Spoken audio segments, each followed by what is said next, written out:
Alrighty, let's get started. Looks like Ben and Alvin are in the chat right now. Hopefully, we get some more in in the next few minutes. In the meantime, I can do some housekeeping stuff. So, first of all, welcome to the stream. Hey, I know, right? This man's amazing. You're about to see him in 3 odd minutes. So, first thing is just like always, just housekeeping stuff. VODs are a recording of the stream will be posted on our YouTube VODs channel within the next couple of days.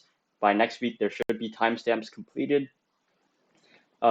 Just a reminder that you guys can also co-host a stream just like Justin is about to. You can talk about anything you want. Just make sure you fill out the form in our bio. Like Linktree the Linktree backlink is Marina Project Illuminate. You can get your co-host form. You can get your stream form if you have any questions. You can also order merch designed by our very own Justin Huynh, who we're about to talk to. And yeah, just to sort of set the structure for the stream. Hopefully by the end of today's stream, you're going to get an idea of what a career in the arts will look like and what the paths are after high school, because that's sort of a hazy field, and then how to balance art and just hobbies in general with high school life, which is pretty busy. And just as a disclaimer, this will be primarily Justin leading the stream. I'm personally not very invested in the arts as of right now, so this will be primarily Justin's expertise sort of being displayed. But without further ado, let's get started. Okay. Hello? See if we can get the audio working. Can you count to 10 for me? Uno, dos, tres, cuatro, cinco, seis, siete, ocho, nueve. I don't know, I forgot what 10 is. Yes? Yes. All right, perfect. Your audio, hopefully this is loud enough for everybody to hear. But yeah, Yeah. you want to just sort of introduce yourself? I'm currently the merch designer for Project Illuminate. I'm not doing much for Project Illuminate to be honest, but it's fun doing merch design, I guess, and I don't really do graphic design, but I do find it fun to do. I'm a guy who likes art, and I enjoy a lot of right now classic American art like J.C. Leyendecker and Norman Rockwell, like the 1920s. Those are probably like my favorite artists right now. But I think that's about it, really. There's not much. Yeah. Just as sort of a background, I met Justin around 7th grade in middle school. Uh, we had Miss Walters together, and honestly, I don't even remember how how we ended up being friends. But at some point, like I invited him to my house, and then I've been to his house maybe once or twice. And yeah, since then, sort of on and off, been talking, and we run tennis together for about 2 years or a year and a half ish. But yeah, that's sort of our background. So let's get started. Sort of the first question, the obvious question is like, how did you get into art? How does art sort of enter your life, and how is it in your daily life? You know, at school you always have like this art kid in class that I don't know, kind of introverted, but in elementary I would say that like a lot of people like to draw like their favorite characters from anime or something, and I always did that, and they were like, they were pretty bad, but I always liked doing that. And I never really thought about art as a career. I just did it as like a hobby. I just liked how characters look. I thought most people do that. And I remember I used to draw a lot of JoJo, like a lot of JoJo. But I think in ninth grade I got like serious about it and actually learned like anatomy, perspective fundamentals, and yeah, right now, yeah, that's Yeah, it. could you sort of explain what happened in that shift in 9th grade? What did that look like, and how did that happen? Dude, it was actually pretty hard because I literally don't know what I was doing because trying to like I was redrawing characters, so the only skill I was really practicing was hand-eye coordination and observation, and that didn't like not gonna lie, that doesn't really help too much, but it does help with some things. But I had to go on like YouTube. Art tutorials are great. Like YouTubers, so like free information's really good. Artbook's really nice. Also, looking to different artists that you actually like l- like really good artists that you like some in the anime industry, classic artists, painters, um, and yeah, I think that was like the transition. But I think most of it was just like keep on like drawing, keep on like trying something new, keep on doing something until you figure something out. I But see. yeah. Was this like a daily thing you were doing by ninth grade, or what did it look like, let's say in your like a normal week? How often would you draw and how long? I would say like right now, I would most of the drawings I actually do is like sketchbook drawings, like rough sketches, like maybe anatomy stuff. But what I really like to do is like portrait sketches, like Pinterest, right? Hmm. Like that.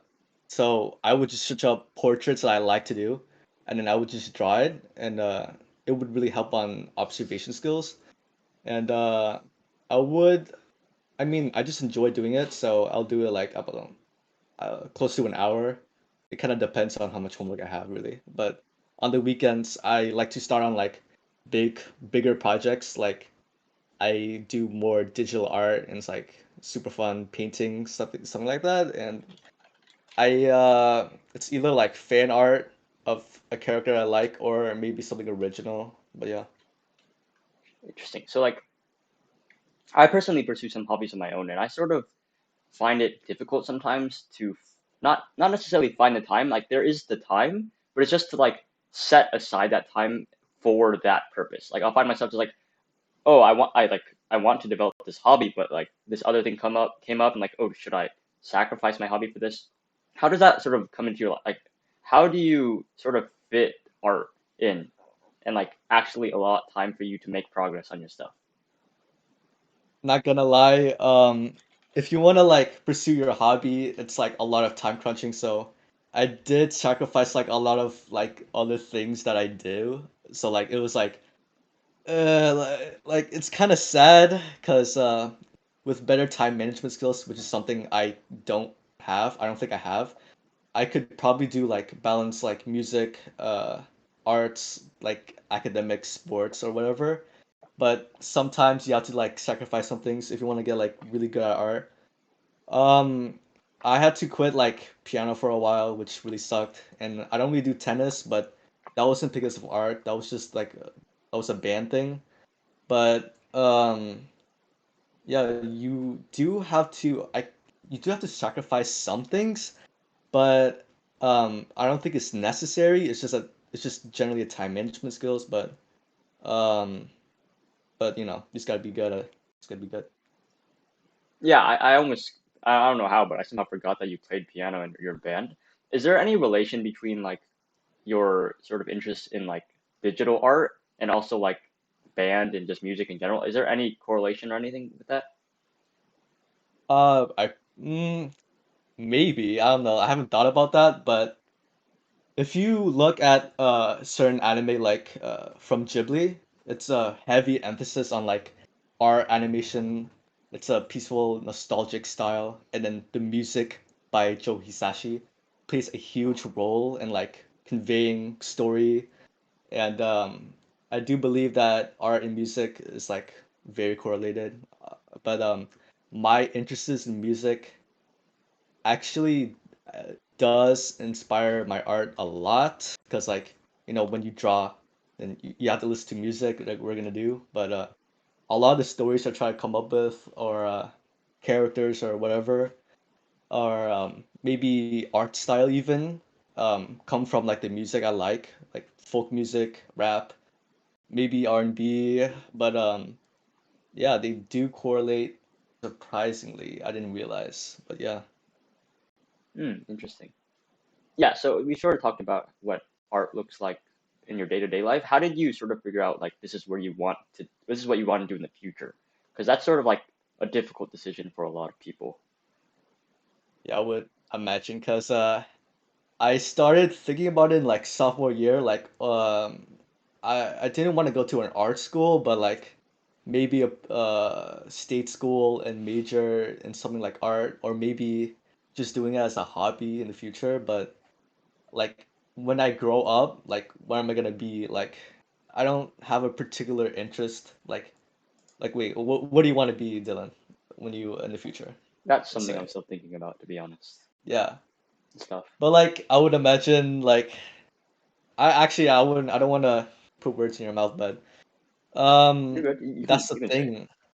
I mean like something STEM related obviously, I would Yeah, say.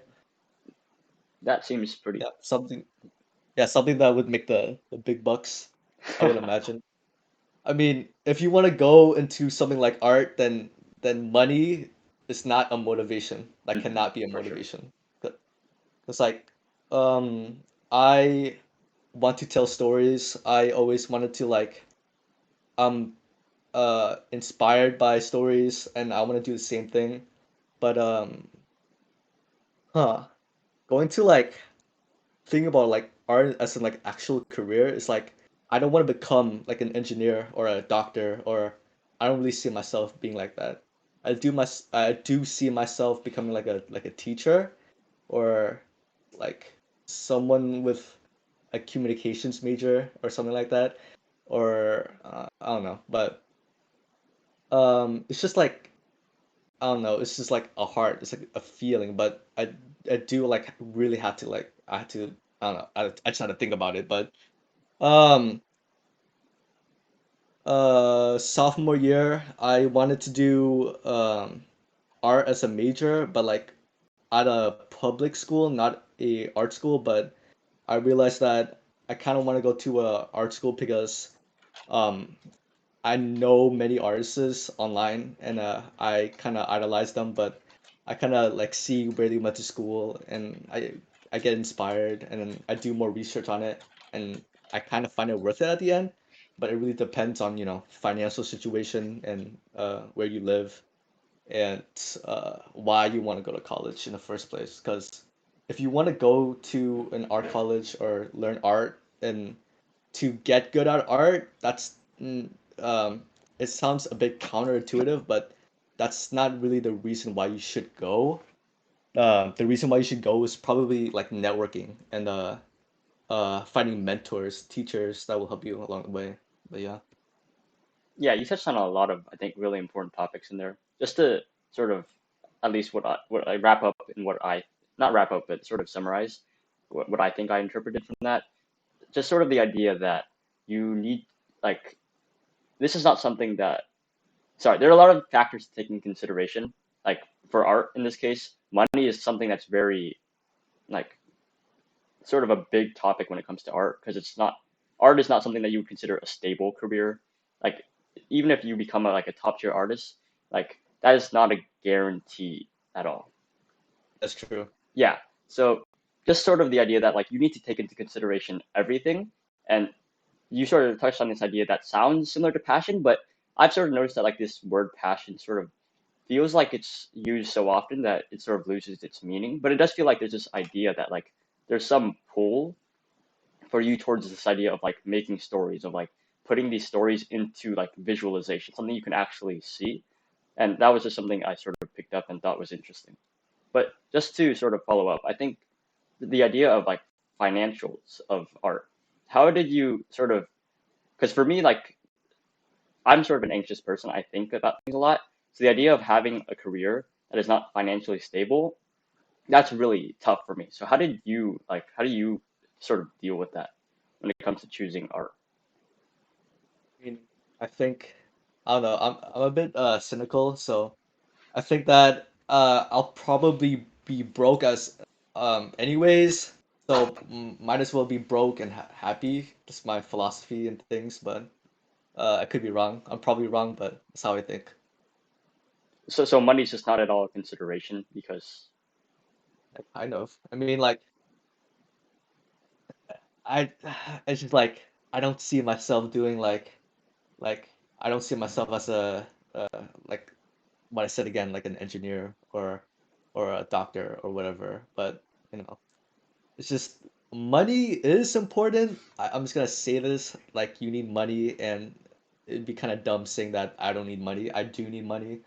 That's why I'm doing art as a career in the first place. But but money's like a only a tool. It's not like something I want. It's not something like I do need it, but it's not like I want it. But I think I'll be fine either way, with or without money. No, like if I'm choosing art or not. But yeah, Yeah, I think that's sort of interesting because I think even though money seems like this objective measure of value, I think it means different things to different people.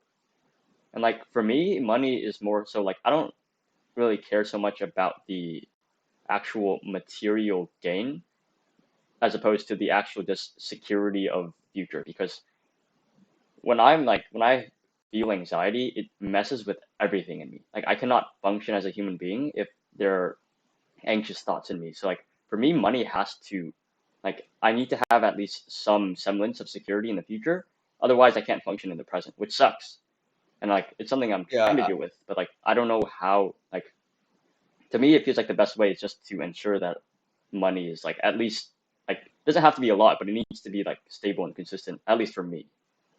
So yeah, I mean, yeah, job prospects may be shaky, but if you really look at like the art industry, I'm not doing like fine arts because that's yeah, kind of crazy. that, that's If you want to do fine arts, like go big or go home. it's game art, so it's like 2D and 3D art. So and also like 3D animation, 3D like and it requires like some programming knowledge, so it's pretty viable, but it's still art, but it's still pretty viable. So. Yeah, there are some questions in the chat. I just want to sort of address that there are the questions, but I want to ask one more Yeah. question before we get to those. And it's the idea that you touched on game art. And I've been thinking about it. I sort of just thought about right now, but game art is actually not as unstable as these other art careers like in the past.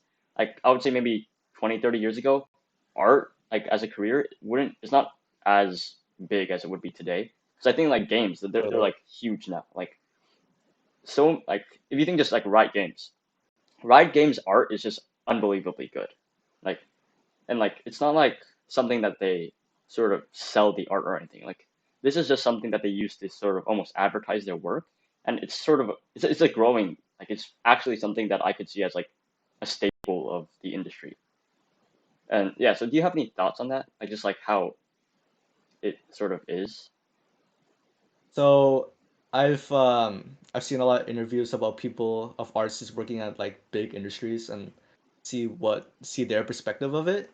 And if you work in a big industry like Blizzard or Activision or Naughty Dog, Riot, whatever, they do pay you a lot. You have to like game art is a uh you have to go to a career that you have to like work with the team, work with people, and I would love to do that. But you have to do things that you're not passionate about, that you don't want to do, and I know the reality of it, and I'm ready to do things that I don't really want to do with art, but I'm pretty okay with that. But a lot of these veterans in the industry, they move out, they make their own game companies. Like I forgot, there's an artist named Scott Flanders, and he used to work for Riot, and he moved to create a different, I forgot what it was, but yeah, he made his own independent game company, and I thought it was like really cool. So, and he's one of the instructors at LCAD, Laguna College. So Oh wow, that's actually yeah, that's crazy. Okay, it yeah. So is. I mean, just like I'm gonna see him. I'm gonna see him. That's crazy. yeah, that's kind of cool to just to meet somebody that like like when you look at these people, they're Dude, such like ethereal, like oh I'll never meet them, but like this is something that's like concrete. You could yeah. meet this guy, like you're Cynics. probably going to meet this guy. I know you don't know, but like Cynics Design, Robert Stacy, dude, he teaches at LCAD Game Art. That's crazy. He has like 300K subscribers or something on YouTube. I Oh shoot, forgot, dang, but that's actually really big for I've like been like yeah, I saw his video since like middle school. It's kind of crazy. Dude, I don't know. I can't wrap my head around it. yeah, that's actually so cool. I never thought about like because like you have these idols that be like oh look at this person, but just to actually like be able to like realize this is like an actual person that I Yeah. can meet, that's like actually really cool. But yeah, just to sort of get some chat questions, just because I've sort of been neglecting them for the past 10-ish minutes. Unwritten Library, which I'm assuming is Tony. He Yeah. asks, What's up, has there Tony? been, yeah, Tony's amazing. Has there been any Uh, real life influence on your art style or choice? Also, which artists are your favorite? I think you touched on that second question before, but just to yeah, but reiterate. okay, so real life. Yeah, I would say because like of course your real life actually no, there's like let me start on this like one weirdly specific thing. Because your art style, I find I don't think there's no proper research about this, but whenever someone draws a portrait or someone draws like a face, it their art style kind of looks like their own face. It's a weird thing, but it's true. Like, cause you always see your face, and you consciously just like draw things that kind of look like your face. It's not a bad thing, but it's something interesting. But like a real life experience that would like affect your art. I can't. I don't know about that, but that's a specific thing that I found. Yeah, so just as a Yeah, heads up, just like last time, Justin can't actually see my face just because of some technicalities in my computer. But um, maybe. when you said that, uh, shoot, I forgot the question. Sorry. Oh yeah, when you said that people tend to draw people the way that their own face looks, I was sort of like dumbfounded because that's actually like really really interesting and like I can show you examples yeah, if you for want. sure. Yeah, could you get that? Because I'll like do it. that's actually Like, really fascinating to me. can I share my screen? I gotta pull it up. I gotta search it up. Yeah. There's this person named Loish on Instagram. She's like super famous, and her art style kind of resembles her face a lot. How do you It's spell that? I don't know. Loish. Okay, let's see if that's somebody I can get from direct link. Oh, that's not the person. But Can you yeah, find that's it? actually real. I couldn't. I didn't get it from direct URL. If you have the link, I think you have the Switch open. If you could send that in the chat, that would be perfect. But in the meantime, I can just send like an Instagram. So I'll just send the Instagram. oh, you can send it. You want to send it on Discord or you want to send it in the chat so everybody else can see it? It's on Snapchat. But yeah, Okay, yeah. but Cynic's design also has like the same thing, but I don't think it applies to everyone, but I do see it. But yeah, Yeah, I think that like you could probably wipe away that influence with just like intentional training, but that's just sort of an interesting idea about how like you see them like you seeing your face every day affects how you draw people. So like it does. Yeah. I don't know why this is like my immediate thought is like does that mean that attractive people draw more attractive portraits?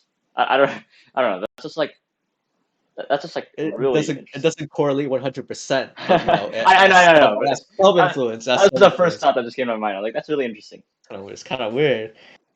Yeah. Okay, yeah, I think that was a good answer. Oh yeah, just was Loish or Lois like your favorite artist, or like were there any others you wanted to talk about? Even okay, should I share my screen or something, or Yeah, show? if you I have should like show art books. Oh, hold up. I might have something. Uh, um, favorite artist. Actually, I can like share my screen on Discord, right? mhm. I need to pull up some things. Mm, right. Actually, not like this person's actually really good. I think one artist I like. I can share my screen, right? Yep. Let me see if this works. Wait, can you see this? Currently loading. Does this work? Might take a bit because my computer fast, but I don't know if I can stream and call and talk. Yeah, it's. Oh, yeah, tell me if it works, cause I'm not sure. I can see a preview.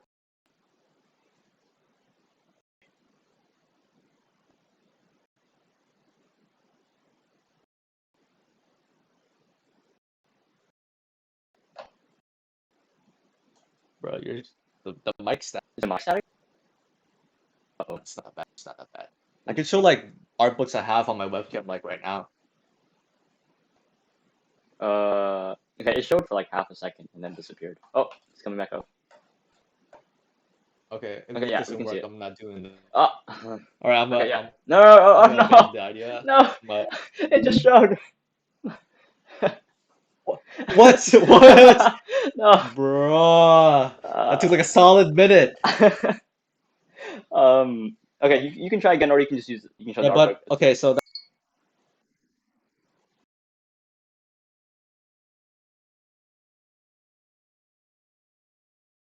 okay, the artist, I'll do it later, but the Hmm. artist was called is her name is Night Jang, and she's one of my favorite artists of all time. She's only 23, she's really young, and she graduated from LCAD actually. Dang, so So many connections to LCAD. that's Crazy. yeah, that's one reason why I wanted to go to LCAD.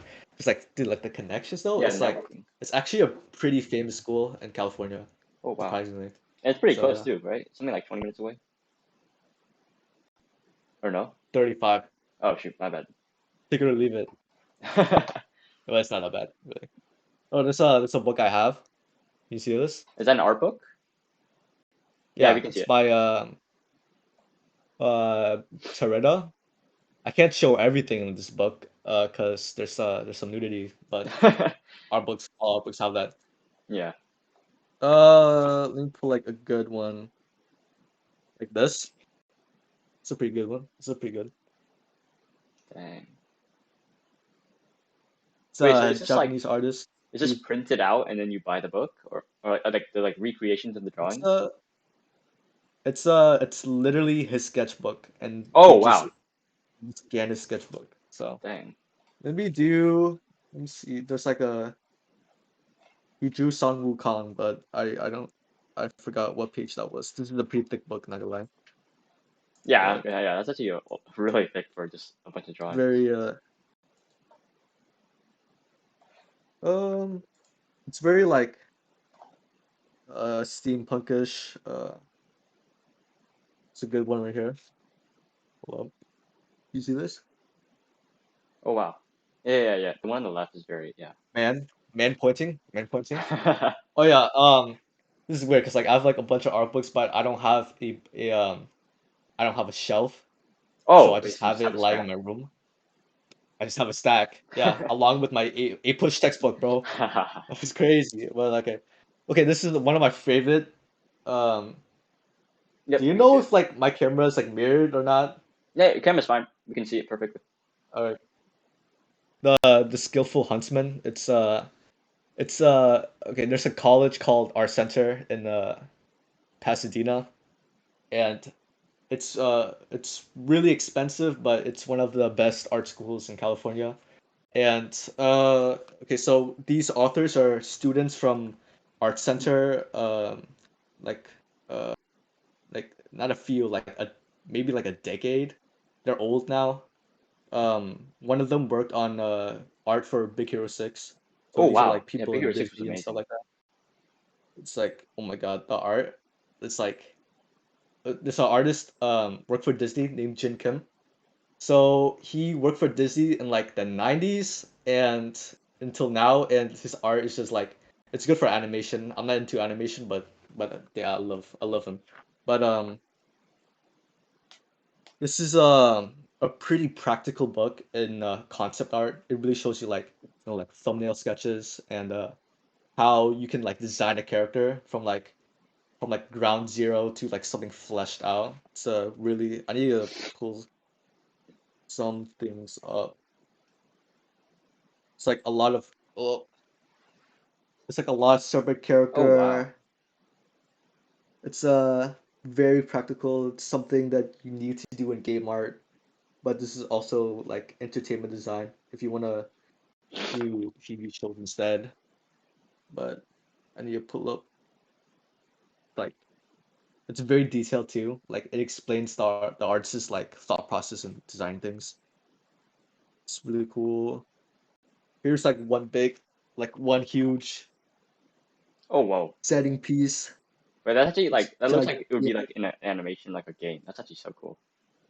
yeah, these guys are veterans right now. They're like I don't know 30s, 40s, whatever. Um, oh yeah, and my prized possession is because I'm a weeb. The the art of Fullmetal Full Metal Alchemist. Alchemist. It's thick, bro.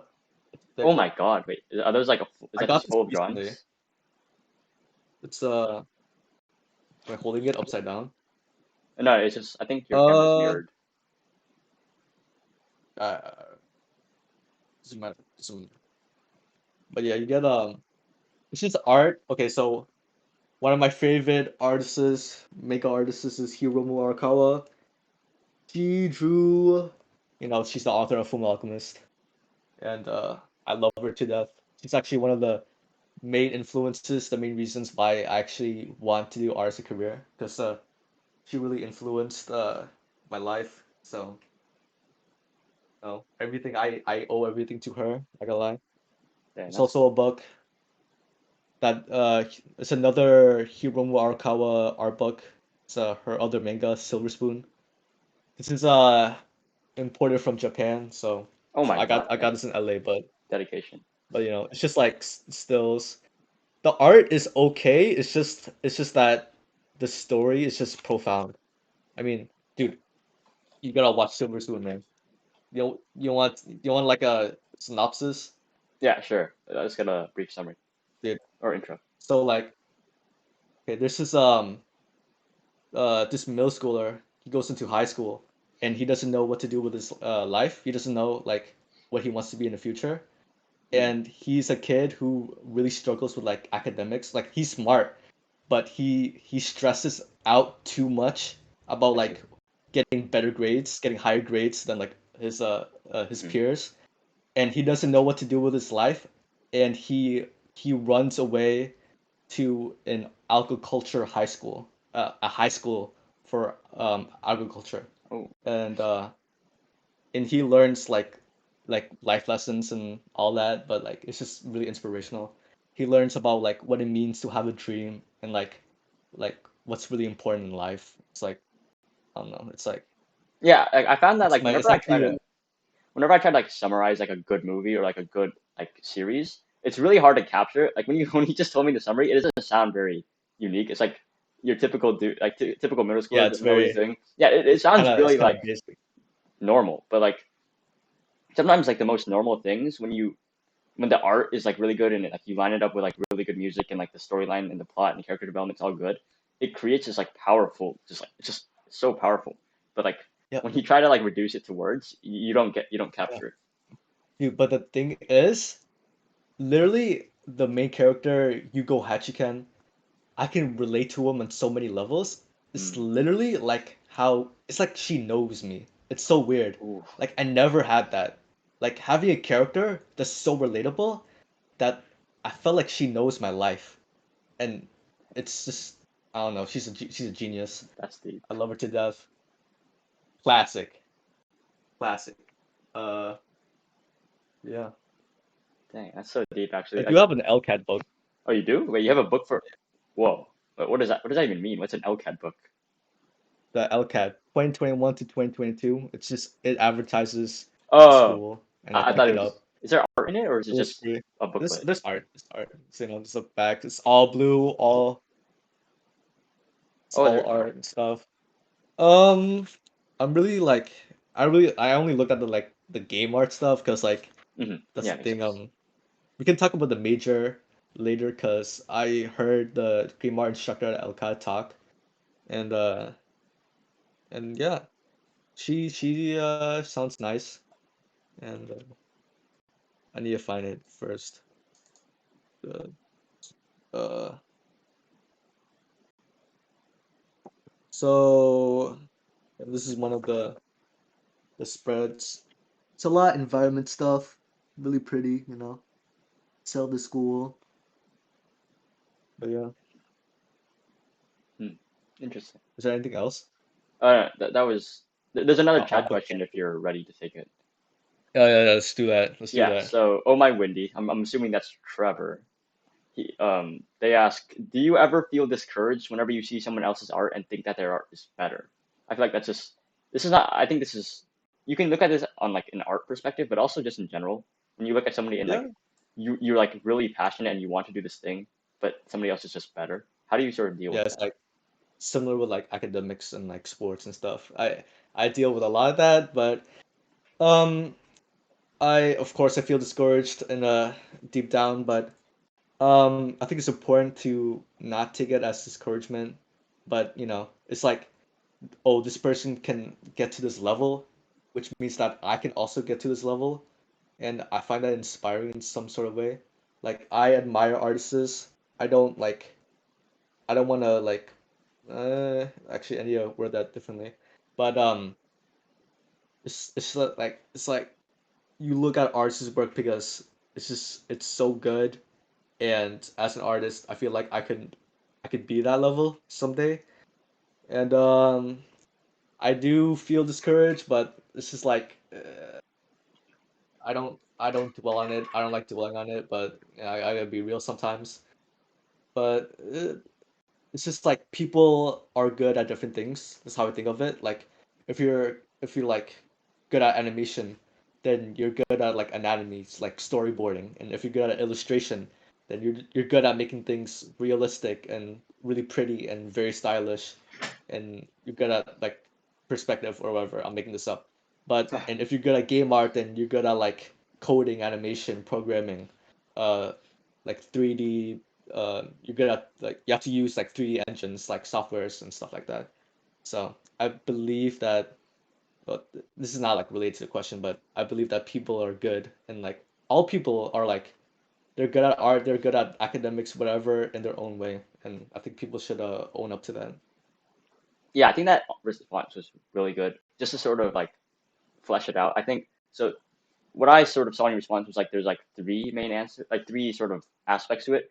First of all, is like you're gonna get discouraged. Like there's no you can't avoid seeing other people like seeing them better than you and feeling that discouragement. And that leads to like the second part of your answer, which is like, sure, you can be discouraged, but don't let that drown out everything else. Like you said, don't dwell on it. Like that's not something that like sure, you can use that to motivate you, but don't use that as like the like your entire being is filled with this like disappointment, this discouragement.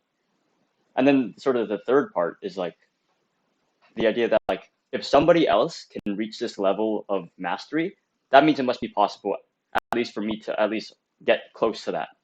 Because if some people have more talent, but your talent sort of just defines your starting point and also your maximum potential. But I think generally speaking, people don't ever reach their maximum potential just because it's just that difficult. So like it's possible for you to reach basically the same level as somebody else, even if it takes you a little bit more work. So that's like I think that was like a really good response. I think the fourth part, which I think is the most important, was that like just because somebody's better than you at one thing doesn't mean they're a better person than you or better just than you. Yeah, Like your people skill are at better at different things. exactly, yeah. Like Yeah, you as a person are not you're not defined by one single aspect of you. Like if I said Justin is an artist, sure, Justin can make art. That doesn't define who he is. So like just because somebody can draw better art than him doesn't make them more of a person or better than Justin. That just means they're better at art. And like that's sort of what happens to me, even though like people might think like, oh my god, Dylan's so good at like academics and stuff. But like just because I can get good grades doesn't mean that I don't look at other aspects of my life and sort of wonder like, why am I not as good as these other people? And I sort of realize like whenever I look at somebody, I'll often like have this thing where I compare myself. Like I'll look at one aspect of myself. I'm like, oh yeah, we both play tennis, but like this guy, he's just way better at socializing than me, and therefore I'm worse because like we're equal in this regard, but I'm significantly worse than him in this other regard, and that's sort of what pushes me down like a whole like just I don't know why it gets me down more than other things, but if somebody shares some common interests with me, and then they also have some other area where they're better than me, that sort of pushes me down a lot. And just yeah. sort of remembering that The like the grass, the grass is always greener on the other side. exactly, yeah, You know? like you look over there and like, oh my god, dude, they have all of these friends and they're so popular. But then like you don't know, like you're looking at the from like the outside. You don't know what's happening inside of them, and like I would assume I can't tell because I'm inside of me, but like I would assume that people would look at me and envy the grades that I have. But I don't even think about my grades that much because I'm so focused on other people's like popularity or like leadership or extracurriculars and just like everybody's like I heard this saying once like it's not even a saying, it's just like somebody made this statement and it sort of resonated with me a lot. It's just like we often take for granted what comes naturally to us because like let's say I'll look at somebody and they'll just like draw this masterpiece and like drawing does not come naturally to me. If you've seen anything that I've ever drawn, like you'll know that. And like for them, it like they just take it for granted. The same thing with my grades. Like until like pretty recently, I took my grades for granted until they started dropping a little. But like, like because it came naturally to me, I never thought about how good or like how nice it is to have the skill that I have. And that's just like another thing. Just the idea like you take for granted what you have naturally, and you often tend to when you look at other people, you're looking at an exterior viewpoint. You're not looking at what they like, truly are. So yeah, that was sort of profound to me. Yeah, Hopefully we're that getting deep in the stream. I know, right? I don't know how. We always end up Yeah, here somehow. Same thing with the last stream. It was literally my just talking brother. about recipe. I guess he Uh, gone. yeah. What was this? It's not only in terms of natural ability; it's also reflective many times of the amount. Yeah, exactly. Like there's sort of the way I look at like genetics almost is like I see genetics almost as like a multiplier because like good genetics, just because you have good genetics doesn't mean that you're automatically top tier number one in the field. Like genetics will multiply the work you put in. So like if you put in 1 hour, but you're extremely talented, maybe you'll be as good as somebody who has like little talent but has spent like 100 hours. And like after a certain point, like good genetics will overtake bad genetics if with an equal amount of work. The idea that like genetics sort of multiplies the effort you put in, I think that is just sort of an interesting thought experiment. I don't know if it's true, but that's just sort of how I look at things. Normal reaction, AP Bio. AP Bio. That's actually my favorite art book. Yeah. I got it right here. The AP Bio. You can see some biology stuff right here. This book's too heavy. Yeah, the book's so heavy. Ah, I'm so happy I we don't barely like. used it. I'm so happy that like most teachers don't use textbooks now. Yeah, That's a yeah. push. Mr. Steven. Ahaha, ahaha. Very funny. Oh, also I have this I forgot about this book. The art book I have, really small. It's the Morpho. Teaches like anatomy. Yeah. It's not gonna lie, it's not the best. It's not the best, but I just got it because I found it. You know, it's a lot of okay, Does it so not tell gonna you how to lie, do it? I've been only doing upper body stuff for anatomy and my lower parts of anatomy I'm pretty like it's not clear, but I've been focusing on like the portrait, the head, the chest, pectorals, the abs, and the arms, but like the legs, like I need to, I need to like I need to do more of those. But yeah. Yeah, like anatomy is an interesting concept to me because like whenever like okay, this is obviously coming from a dude who doesn't study art at all, but like when I see people study anatomy, like they're drawing like actual like let's say like not nude necessarily, but, like they're drawing the actual body part. But a lot of time, like I feel like when you're drawing things, you're not drawing people nude. So then how do you make like what's the purpose of studying anatomy if you're always going to be covering the person in clothes? Like Oh, okay, so the thing about anatomy, you study anatomy is that you draw people with their underwear or their nude. This is that's just I'm being honest. Like, come on, like if you draw people with clothes on, then you're just learning about fashion and drawing people with clothes. And maybe just a drawing. Thank you, Jason, for doing my laundry. But that I mean like there's a lot of I mean, I think just do tight clothing because like I don't like because like if my mom walks in the room, then how am I gonna explain it? But but like just do like a lot of people just draw people with tight clothing on, and I see. That makes sense. um yeah, I believe doing anatomy with like heavy clothes is kind of is kind of useless if you want to learn anatomy. Um, but yeah, you guys want to talk about learning anatomy? Does anyone like learning anatomy in this chat? You want me to go on a tangent? We gotta make sure we don't break TOS, okay? No showing nude feet. Fine. Okay. Yeah. Okay. No, we can talk about it. Yeah, we just Okay. can't show Okay. it. I don't know. I don't know if the chat like wants to like want to hear about like learning anatomy because like this is like a whole other thing to get. And then I'm not a professional. Like Hey, we got Daddy I'm Ben. not even saying this. I'm just learning anatomy. So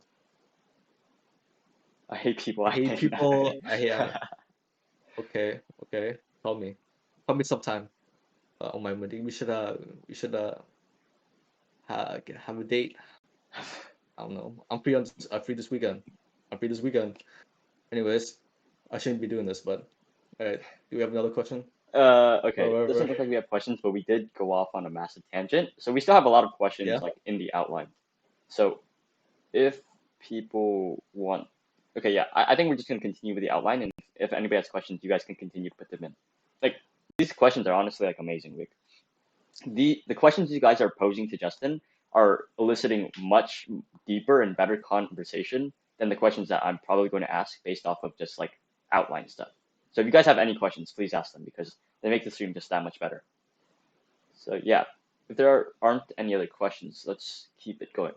So when you first approached me for this interview, like the first idea that came up was like, okay, you're pursuing art as a career, but like, what does that actually look like?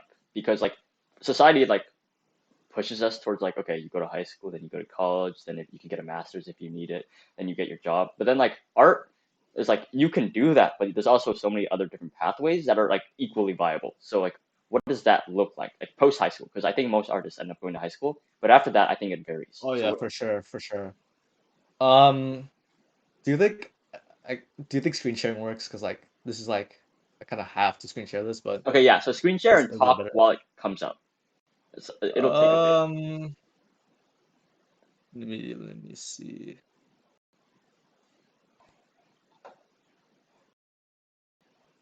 All right. Is it up? Is it up right now? Yeah. Last time it took over a minute, so I think just sort of like lead into it, and I'll let you know once we get it on stream. All right. Okay. So post high school. Okay. So if you're okay, so we're gonna be seniors, right? So college apps are you got turn them in like winter around there. So specifically for LCAD, there's no like actually like there is like a deadline, but the actual deadline is like in January or February. It's pretty late for a college, but the early deadline is December 1st, and that means that I have to turn in a portfolio by then or maybe a little later because they let you do that. Okay. But By the way, the screen share is so working. if Okay, you, uh, it's on. okay, so depending on the major you want, specifically for LCAD, I can't say much for other schools, but um, yeah, depending on the major, if you want to go like animation, game art, entertainment design, painting, um, drawing, or whatnot, they require like different things or they look for different things, but you have to send a portfolio by then. But if you go to LCAD, they actually help you a lot with the portfolio because you get to have someone look over your portfolio and give feedback, and you can turn it in later and like keep building your portfolio. So that's my plan. Like, I have to I have to make a beta portfolio by August, and I have to look over it, and then I'll make it better, and I'll turn it in like somewhere in the winter. So, a lot of it I find for game art is drawing from life. It's like you can't really use like actual like pictures that you use on Pinterest, but drawing from life is like really ideal. It's like, but it's kind of weird because if you gotta draw from life, then everyone wears mask and it's kind of boring if you wear but like, but fine. But like, I guess if they're looking for drawing from life, then I wouldn't. I don't think they're focusing on like the face anatomy. It's just like it's gesture and perspective. So I heard one artist named Peter Han. He's pretty famous. He said that generally, art uh art books or art tutorials do help, but the thing that helps an artist the most is drawing from life because you get to learn perspective and gesture and conveying it's observation.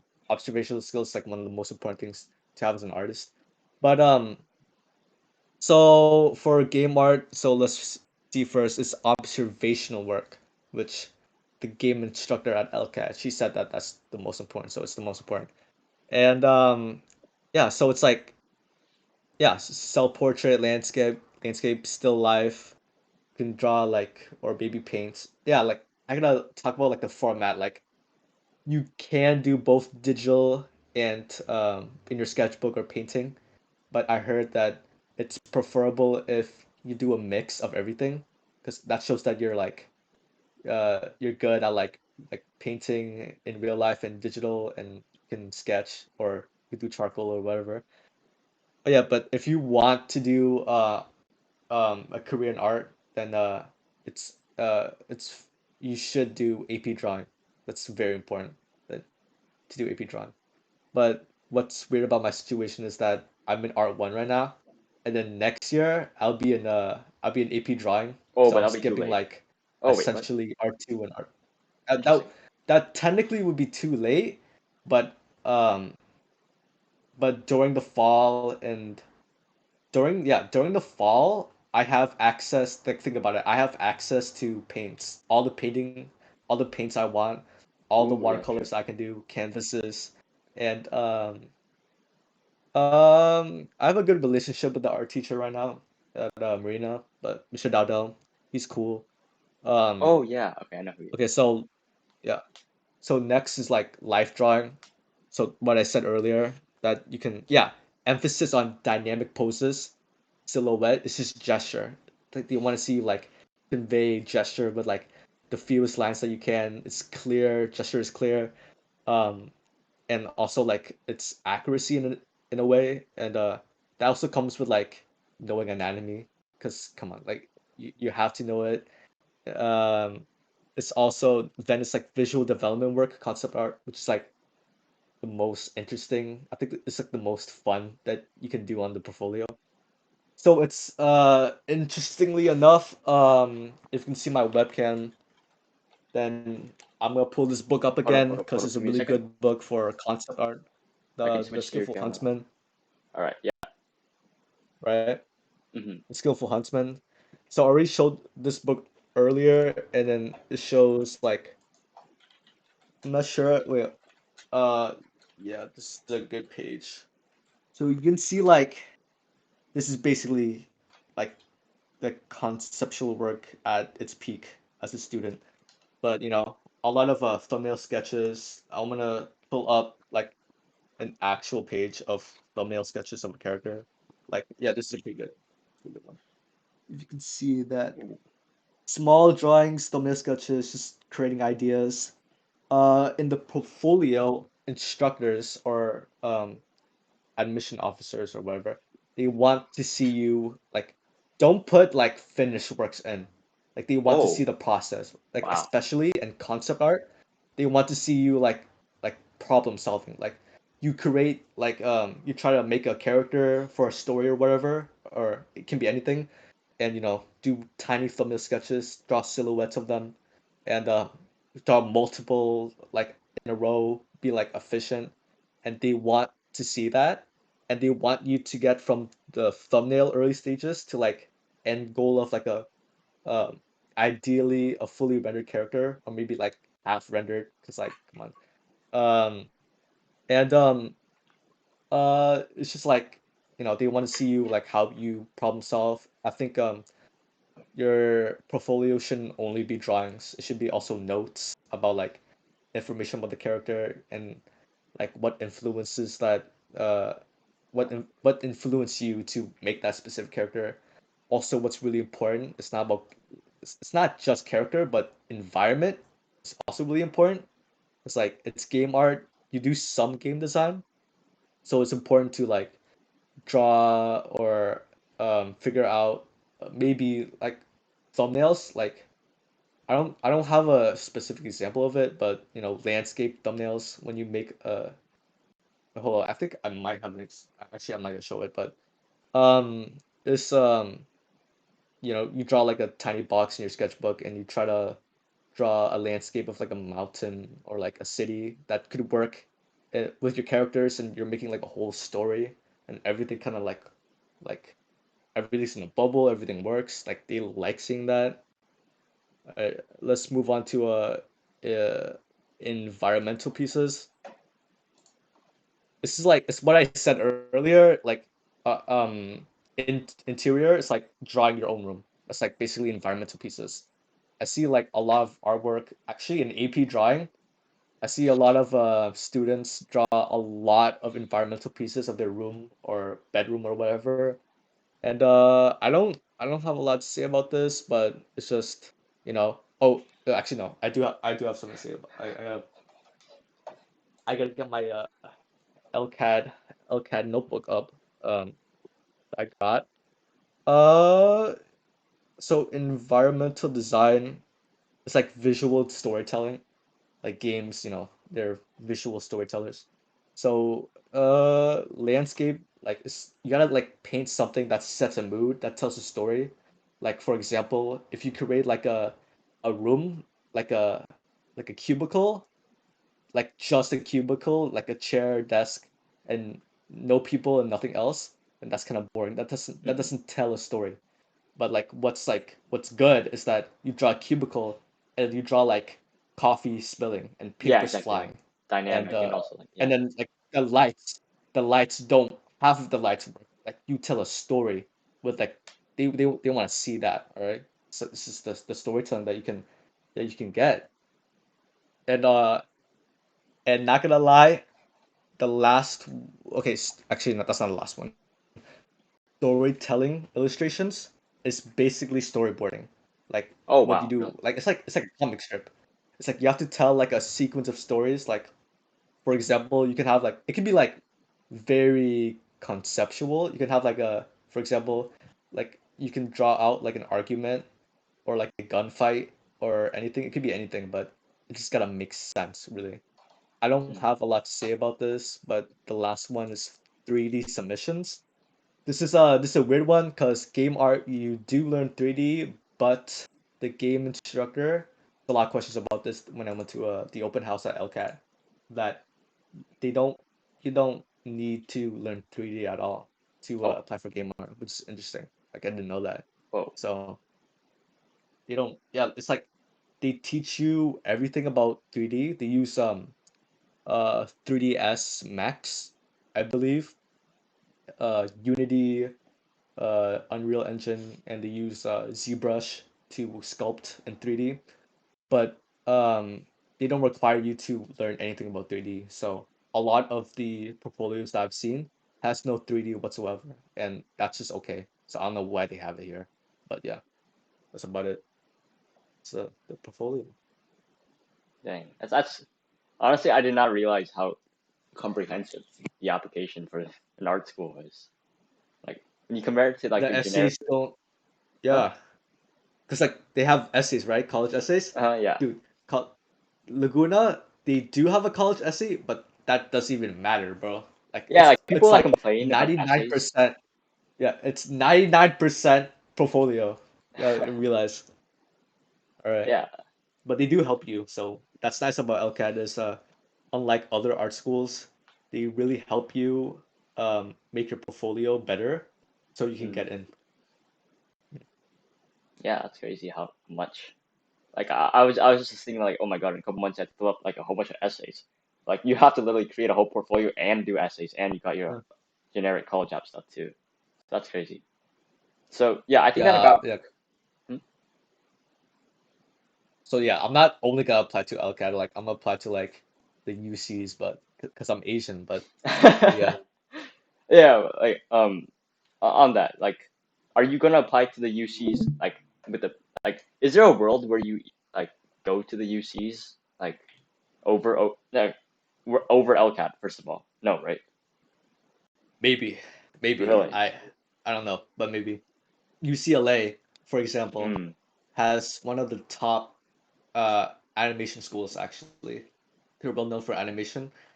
I'm not interested in animation, but uh, that is a possibility. Not gonna lie, I don't think I can get accepted to UCLA with I mean my grades are okay, but like come on, UCLA, Yeah, come UCL's on, crazy. it's crazy. But um uh UCLA is probably like the one of the most prominent like art schools that is public and is also UC. I think that's about it really. And state colleges, their art programs are fine, but it's just like they're not well connected to the industry. If you go Yeah, to other private art schools like Otis, um, Cal Arts, in California, and there's one of my art center, yeah, art center in Pasadena. They're super close to the industry, like especially for arts, like game industry, animation, work for Disney, get the big bucks, and also LCAD. They're very close to Blizzard. I didn't know that, but they're very very close to Blizzard because interesting. Yeah. literally the Blizzard headquarters, it's just like it's not like right there, but like it's like 15 minutes away Oh or something wow. like that. It's like super close. But yeah, it's just uh, but like if I go to a public school, their industry connections are they're limiting, Yeah, because public schools are and bigger. yeah, but still like it that explains why the art schools are so expensive. Yeah. Oh yeah, yeah. I was looking at like LCAD, and it was like after aid, the average is like 35K a year or something. Like, I'm not sure if I saw the wrong one, So but that's a lot. For, like that's after aid. that's kind of true. I went to the open house and asked a lot of questions and actually did my own research. And my estimated tuition is 20K a year. Not as bad. It's 20,000. It's It's still a lot, but not as still a bad as lot. yeah. It's still a lot, Still a lot. lot, but it's not Yeah, 35K. Oh 35K. my Like goodness. yeah, that's literally Ugh. 140K. That's so much. Bro, That's you so go to much. Cal Arts, do search up Cal Arts. Their tuition's like Arts. 50K or something, man. Actually, that much. Dude, it kind of Santa makes sense Clarita. because Oh, after aid is they're 50K. they're You actually hit the. there's schools all the way in Valencia, and they're super close to the industry. But I heard stories from my people at church that some people went to Cal Arts and they couldn't even graduate because they Too can't even much. pay the tuition. Wow, It's that scary. sucks. Yeah, Oh my god. it sucks, dude. I'm scared. I'm scared this is gonna happen to me. But 20K a year, Still a uh, lot. That'll take a couple years after college to cover. hmm Sucks. come Okay, on. yeah, I think What can we do? we've covered the college path a good amount, and I think that makes sense because I think since you're going for more of like an industry type of like career in the arts, it makes more sense to Big go to bank. like college. But like, cause like I don't know how much you know about this, but I probably know even less. What does like the non-college route look like? Oh yeah, yeah. That's a good question.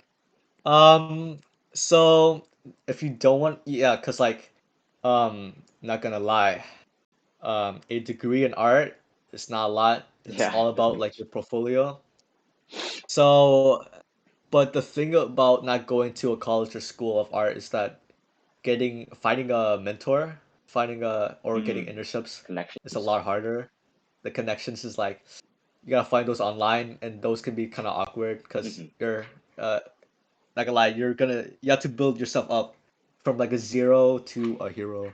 Hmm. But um, but if you don't want to go to like a specific college, then other art schools that are much more affordable is still a viable choice. Schools like I have it listed. It's I don't know how to pronounce it, but Noman School, GNOMON. I might as well like type it to the chat or whatnot.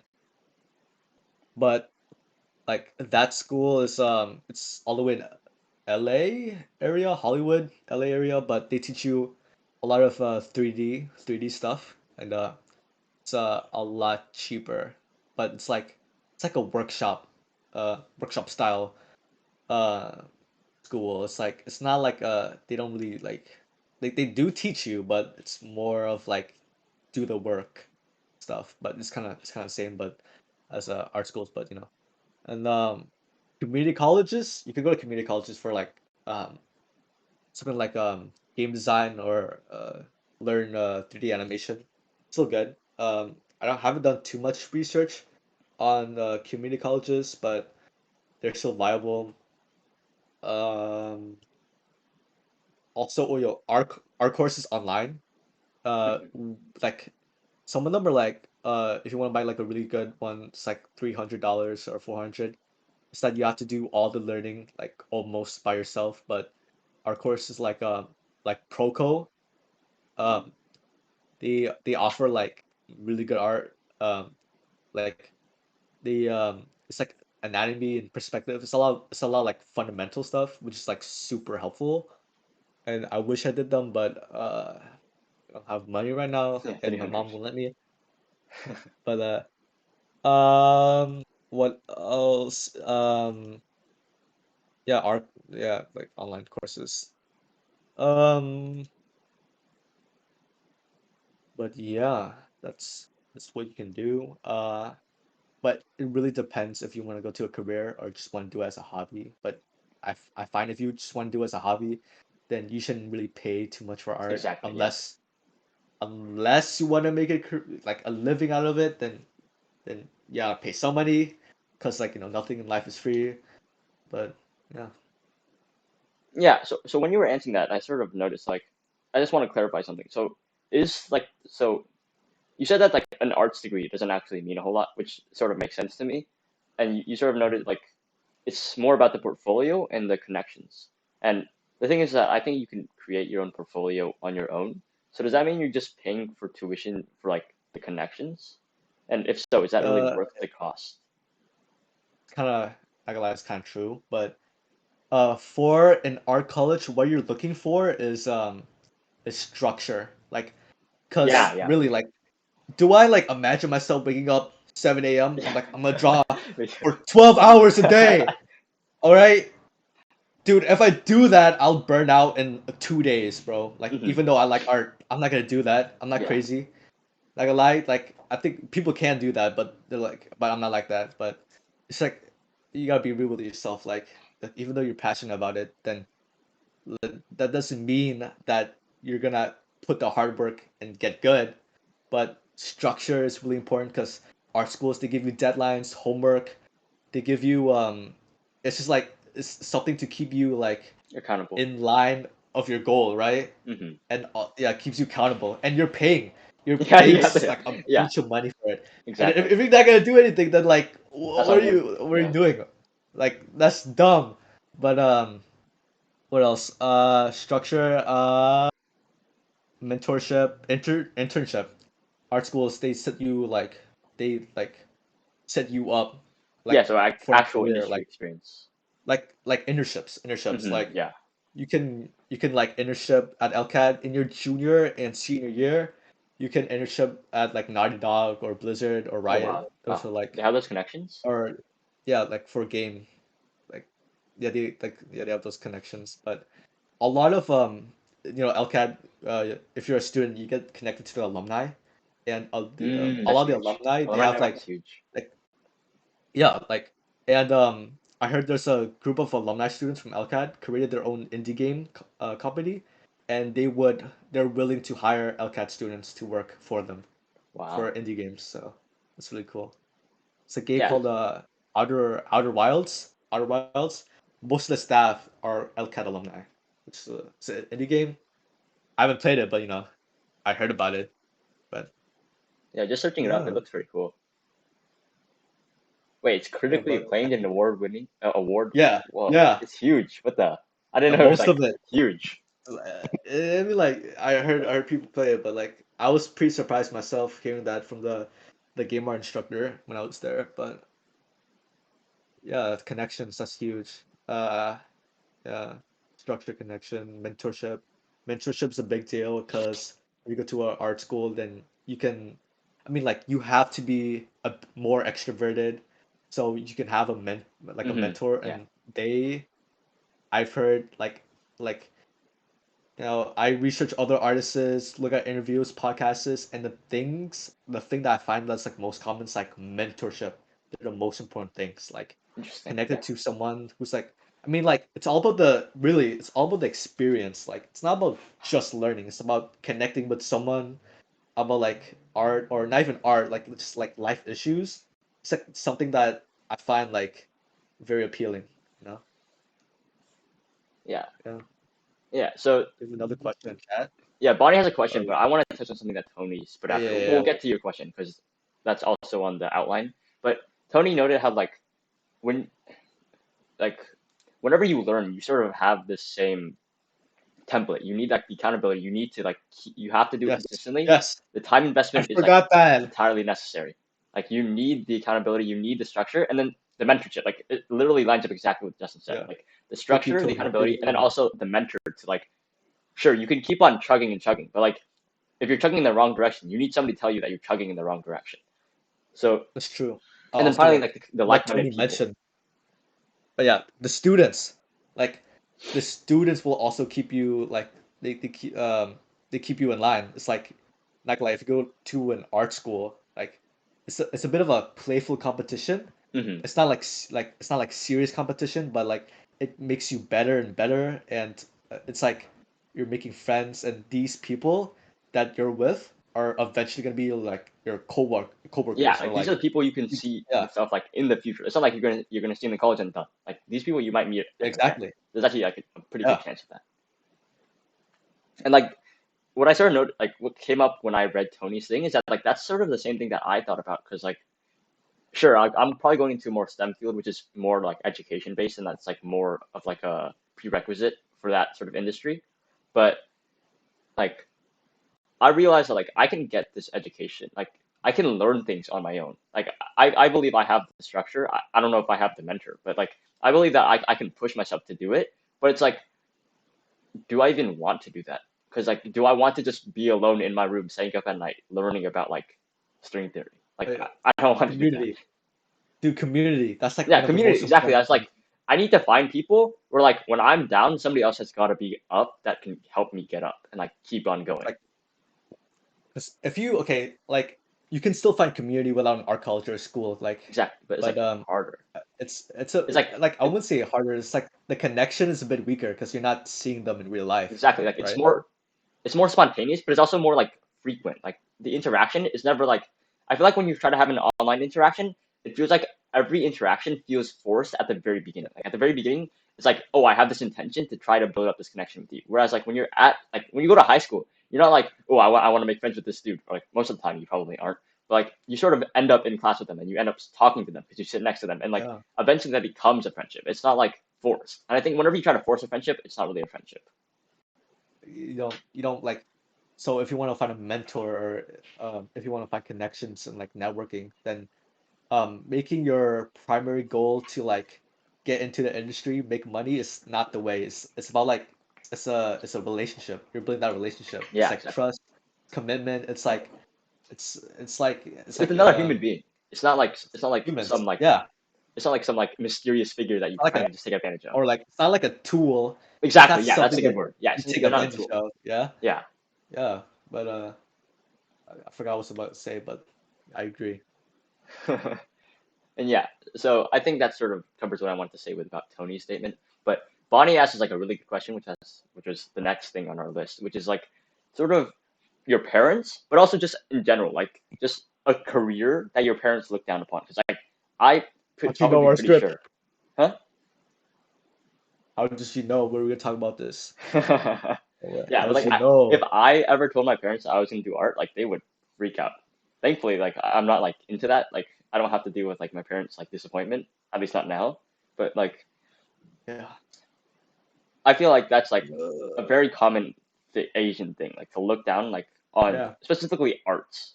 Like if you have to do like dirty, like if you have to go to like Starbucks and like work there, like sure, they say like oh that's just like one step and you can do better. Like arts is something they see as like oh this is something you want to do as a career. No no no no. It's like how do your parents know first of all? I think they do, So but that's a and then how? pretty the Starbucks analogy. The Starbucks analogy is a pretty good way to think about it. But um, I'm not sure if my mom is home right now, but I'm gonna say that.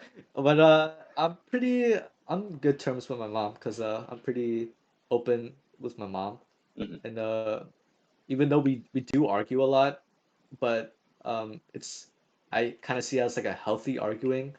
Yeah, I know what you So mean. Like, yeah, yeah. yeah. But I have a pretty good relationship with my mom, and sophomore year, I found out that I really wanted to do art as a career. Then my mom freaked out. She freaked me out. But it was pretty bad. She like uh, say this. I'm not sure. I'm not sure if she's home, but probably not. But she's fine with me saying this probably. That she threatened to like steal my tablet, my sketchbook or whatever, or like put it away. Oh, It oh was my I mean God, like that's but scary. the thing is I think she was acting on like compulsion. Like Yeah, it's yeah. not like it's like I She didn't think of it. know It how was my like mom panic. it was like yeah, it was like a panic. Like what's my son doing? No, not computer science, not computer engineering. You serious? And then yeah, but right now we do argue about it. Not, I wouldn't say argue, but we talk about it. We talk about it like my future, and I think it's important to be open with your parents. Like, I mean, like you don't have to like don't be like fully open. Like just a little bit. Yeah, yeah, I Like know what don't you go mean. all. No, you can't deal But with yeah, everything, but it's a perfect balance. There's a perfect balance, all right? And it's important to do that since you know they're they're primary funders of your college tuition. If you they're think your about it, investors, they gotta your angel know investors. what I'm gonna do. Like, honestly though, but right now, my mom kind of like she kind of accepts it because it's been like a year Hmm. when Time sort of works it since out. like we talked about this, yeah, and she understands and I understand how she thinks and she understands how I think, and she kind of accepts it and Uh, I wouldn't say she supports it fully, but she does support it in a. She's like She she accepts it. supports it in an odd way, like, but like in the end, she trusts me to do the right things. She just trusts me, and I trust her. We have it's a trust. It almost sounds But it like she was trusts you to do it, but she doesn't trust the yeah. career. She trusts you. I mean yeah, like she doesn't like it at all, but it was pretty rough at the start, but she yeah uh listen, my parents, my dad doesn't I don't talk with my dad that much, but it's just a mom thing really. Hmm, Uh yeah, she just yeah, I love my mom. I love my mom. same. Is Yeah. there So a good question? there's still more stuff on the list, but Oh I yeah, yeah, need to use the restroom. So okay, we just take like a minute break. yeah. Sure. All Sure. right, Should I perfect. should I like entertain them? If you want, Should it's up to you. Okay, I your stream all now. right, 1 minute. Your stream. all right, all right, okay, On it now. okay, all right.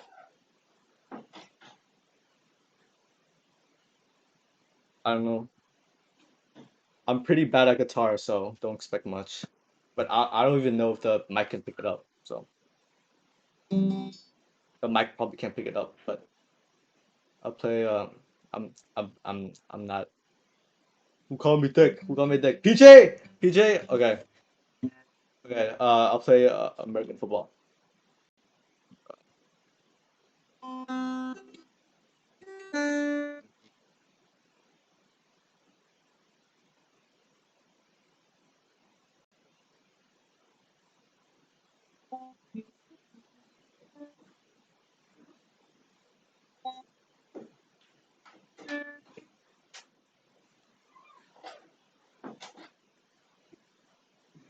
Can you hear? Can you hear? I even. What's happening? Okay. Ben. Ben, give me something. What the? Hello, The are you chat back? just. Are you back? What happened? What happened? Oh, you're playing music. Dang. Oh, you play guitar now? Sheesh. Oh yeah. You hear it? I don't know if the mic picks it up. The mic. All right, put it again. It sounded a little off. Nope, mic doesn't pick it up. Sad. That's Hello. weird. I think that's a Discord thing. If you put it on push to talk, then it works. Yeah, Listen. can't hear it. Oh, it's very like little. If I think if you want us to hear it, you can go push to talk. I don't want them to hear it. You're fine. Okay. Okay.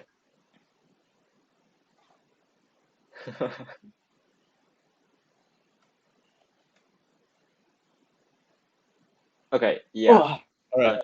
We've We're got back. another question from Tony. In like, I don't know how so much happened in like the 1 minute that I was gone. But Tony asked, what mediums do you draw in and what's your setup? All right. So what I primarily draw is sketching, because that's the easiest. Come on, like my pencils in my hand.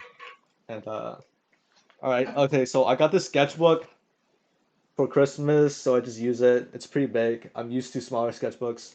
I know Tony knows the sketchbook I use. It's the small one. It's the same one that you have, Tony. It's the blue. I'm not even show it. You already know. Uh, okay. I'm gonna ignore the chat. But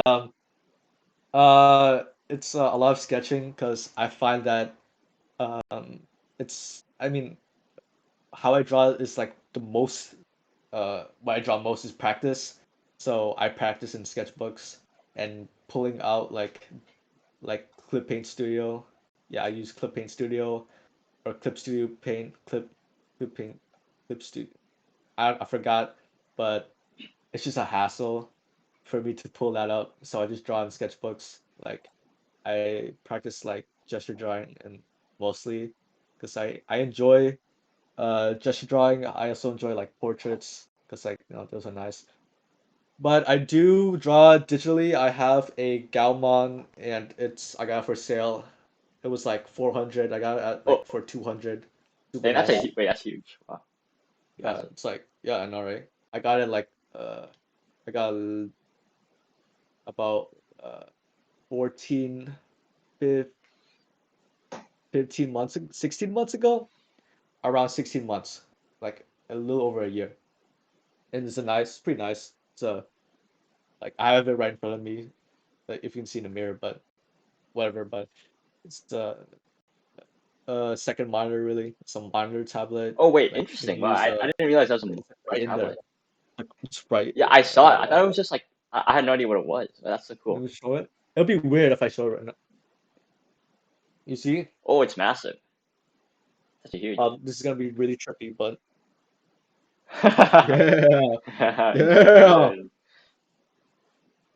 But yeah, that's what I use. Forgot the model. It's like PD 1150. I don't know. I can turn it up right now. But 1560. PD 1560. Dang. If Okay. you want to know Tony. But I don't dude like I don't recommend getting this tablet now. You should get something else. Wait, what? Uh Is it outdated or what? it's not outdated. It depends on what you want. Like Oh, okay. a Wacom, I forget what it's called, but a Wacom One. It's a smaller. It's like the one I have, but smaller and more compact. If you want to go to digital art, maybe you should use that. Or if you have an iPad, then that's perfect. Then don't buy a digital tablet. Or maybe you can get a Wacom Intuos, which is like it doesn't have a screen, but like you just like when people play Osu, that's it. Mm. Uh, but the thing is, there's a learning curve. Tony knows there's a learning curve to that. iPad Air. Uh, yeah, Tony's getting an iPad Air, dude. iPads are pretty good for art. You can use Procreate. Tony, I think I'm pretty sure you can use Procreate. It's really good for art. Um, and iPads are pretty good for art. It's just that iPads are They're expensive, and I don't expensive. have an Yeah, iPad. they're so expensive. Yeah, it's like 600. I don't know. The It's newest ones are probably like yeah, up to 1K probably. yeah, It's yeah. crazy. I want to when you get the iPad, I want to see it. I want to see it. Okay. Well, this is stream turning to, but yeah, yeah. All right. To get things. Wait. Shoot. Was there a question? I think I missed the question. Let's Yeah, see. you gotta become broke. So Your many. mom's becoming broke. I got a question, Dylan. That's PJ, isn't it? No, PJ. I Yeah, have not been this is reading the broke. physics book. Ow.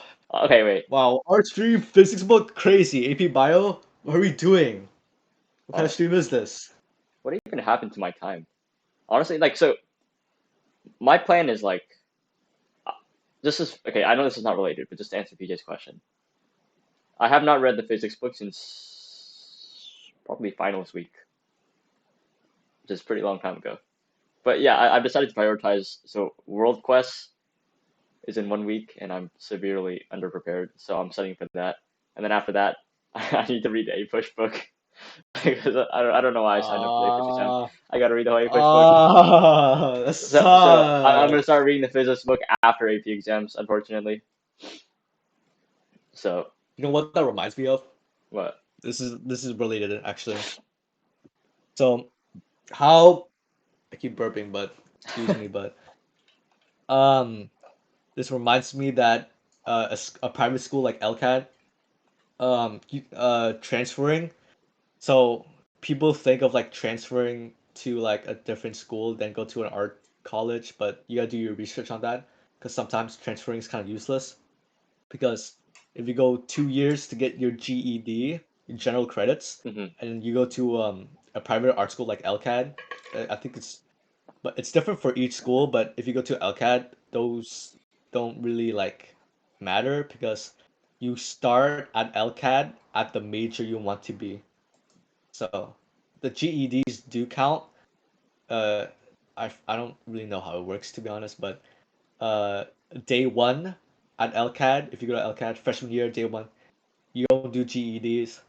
You do the major you do. So Dang, that's kind of that nice. reminds me of that. It is, yeah. Yeah, it's like But a. I'm pretty sure It feels I actually keep like going. realistic for the real world. Yeah, but like it does, yeah. Yeah. But like, I'm pretty sure a lot of art schools do the same, but I don't have but a specific example of one. Okay. Okay. I don't know how the chat's going so fast. Apparently, I missed another question. So Bonnie asked. So when you were talking about the tablets and the Wait, Wacom okay. and Do stuff. you okay for that question? Um do you like math or do you not like math? Pretty We're talking simple. about. Okay, let's go in order. Okay. Different question. Okay. Or epic bio or epic chem. We're talking about this later. Okay. Okay. So Alright, fine, Bonnie fine. asked like 5 minutes ago or so, 3 minutes ago. Are there any mediums you'd like to try in the future or practice more often? So I'm assuming like Oh, outside of digital art too. So like not that's a just pretty physics good tablets. question. Yeah. That's a pretty good question.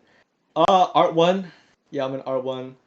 Art one's pretty useful because it give you watercolor materials and oil painting. I did some oil painting. I actually have. I don't do watercolors that much because this is like uh, I'm a digital and sketchbook person. I'm not hands-on, but this is like my first year doing watercolor, and we did this like flower thing. Ooh, I'm actually kind of proud of it, to be honest. I say to be honest a lot, but if you can see it, but yeah, I'm kind of proud of this. It's just that I'm pretty new at oil painting and watercolors, but I just want to like keep like oh, I gotta talk about the AP drawing, the AP drawing exam next year that I'm gonna do. hmm. They I have to learn despite this being after my application, Hmm. I have to learn oil painting no Ooh, matter what because the exam requires that. So yeah, interesting. really Okay. good. Okay. Let's just make sure we don't miss any other questions. I'm pretty new at Uh, watercolors, so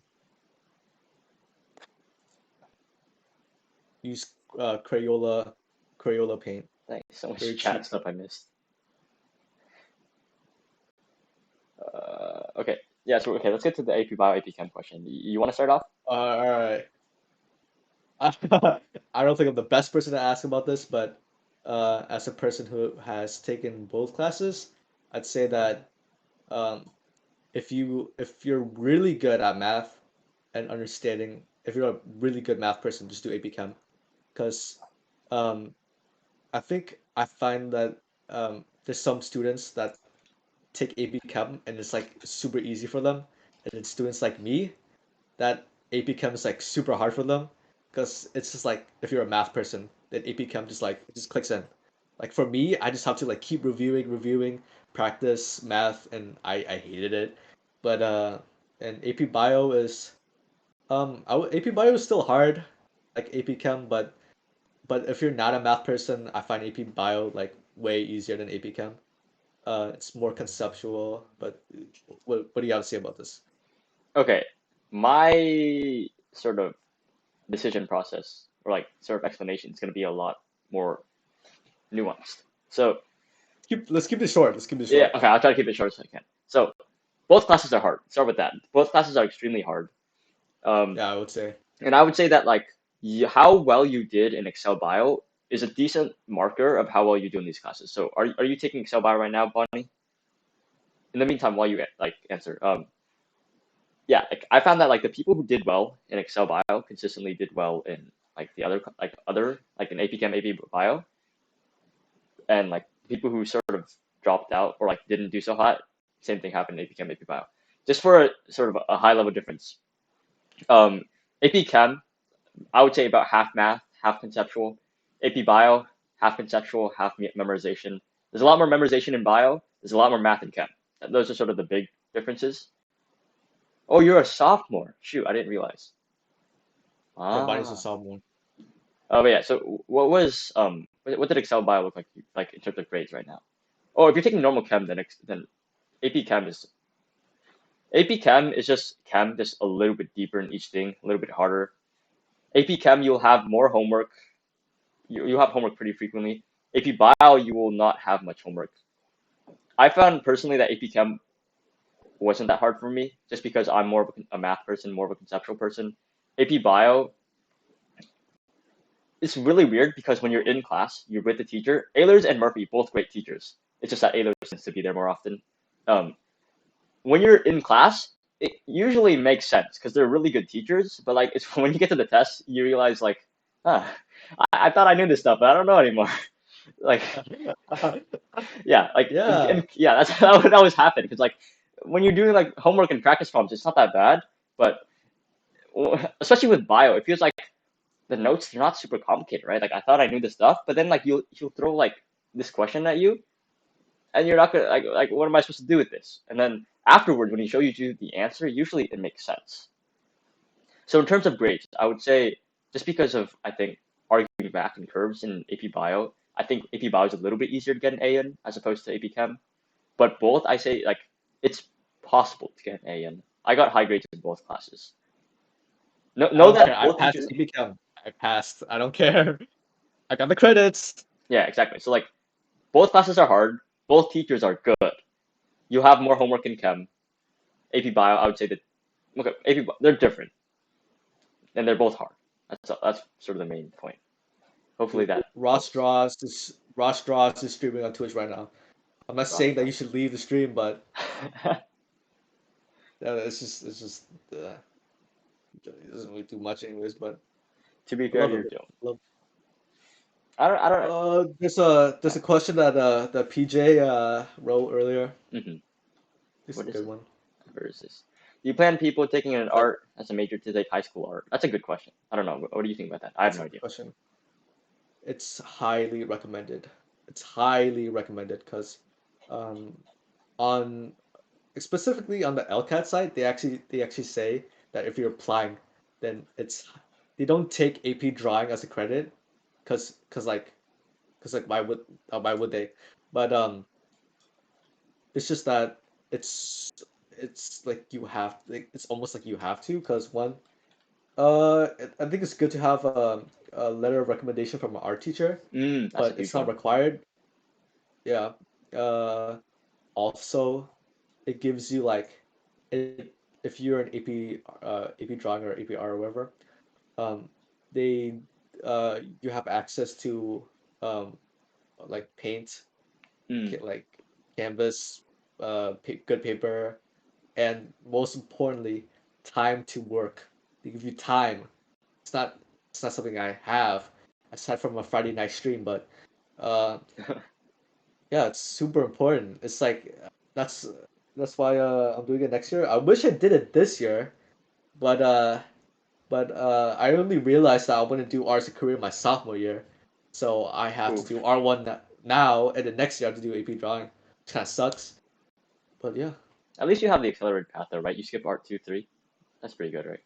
yeah, I get to. It's I talked to Mr. Dowdell. He's like he wants me in AP drawing, but at the same time he says like, oh, you have to do art one, which is something I still don't understand. But I'll accept it. I'll do anything. I'll accept it. Yeah. Sounds good. Okay. What other questions do we have? Um, yeah, we sort of glossed past this question. Do you have any recommendations for other aspiring professional artists? Okay. Depends on what. Okay. Let's start with what you want to do, because um I can go into like specific things of wait, actually I have a diagram. Let me pull that up. It's a pretty good diagram. I'm not I'll just share my screen for a second. Honestly though, I don't understand. Is it up? Hold up. How about like last time? Maybe start talking and I'll let you know when things are rolling. Yeah, yeah, for sure. I'll just all right, so this diagram that I'm about to pull up is from Proco. He's also a Stan Proco. He's an artist, art instructor, and he has a website, and he provides like a lot of online resources, which I find like super helpful. And Oh this wow. diagram basically outlines. I don't understand the entirety. Not gonna lie, they have a video explaining it, and you find that later. But I remember watching it. But um, I think it's pretty helpful to understand the things that you need to learn specifically, because like encompasses like a lot of skills, like the fundamentals, like basically shape, shape design, perspective, anatomy, color, lighting, rendering, uh, composition, like landscapes, cityscapes is the same thing, but um, gesture drawing, specifically in anatomy, and like there's like kind of subdivisions if you want to learn anatomy. It's gesture drawing, figure drawing, it's uh it's learning anatomy. Well, like there's a lot of tips for learning anatomy, because if you want to draw comics, if you want to do conceptual art for TV shows or games, or want to be a character designer, anatomy is super important. And anatomy is almost like essential to most things in art, except for like graphic design. If you want to do like graphic design, then not gonna lie, you don't have to be the greatest artist to be in graphic design. It's just Photoshop skills. And so if you want, wait, is it up? Oh yeah, sorry. My bad. It's been up for a while. My bad. My It's bad. all I forgot. right, all right, all right. Let's start first, cause at the red end, it's basically like the red boxes detailed like beginning stages. Actually, it's the core. Never mind, it's not beginning.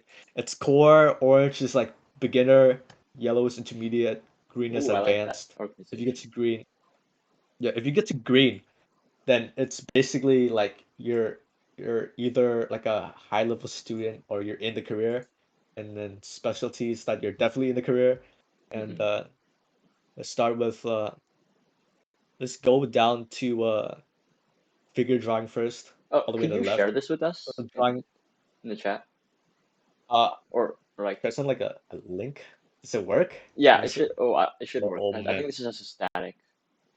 I don't know if it's gonna work for sure, but just test it out. See,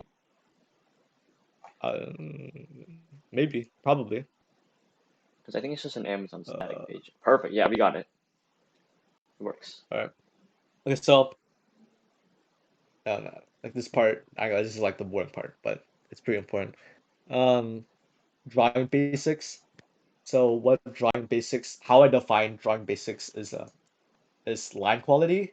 That's super important, because you have to convey, like if you want to convey a cube, then you can't convey it with like scratch marks. You have to convey it with, wait, how many lines? Like one, two, three, 1, 2, 4, 5, 6, 7, like nine perfect lines.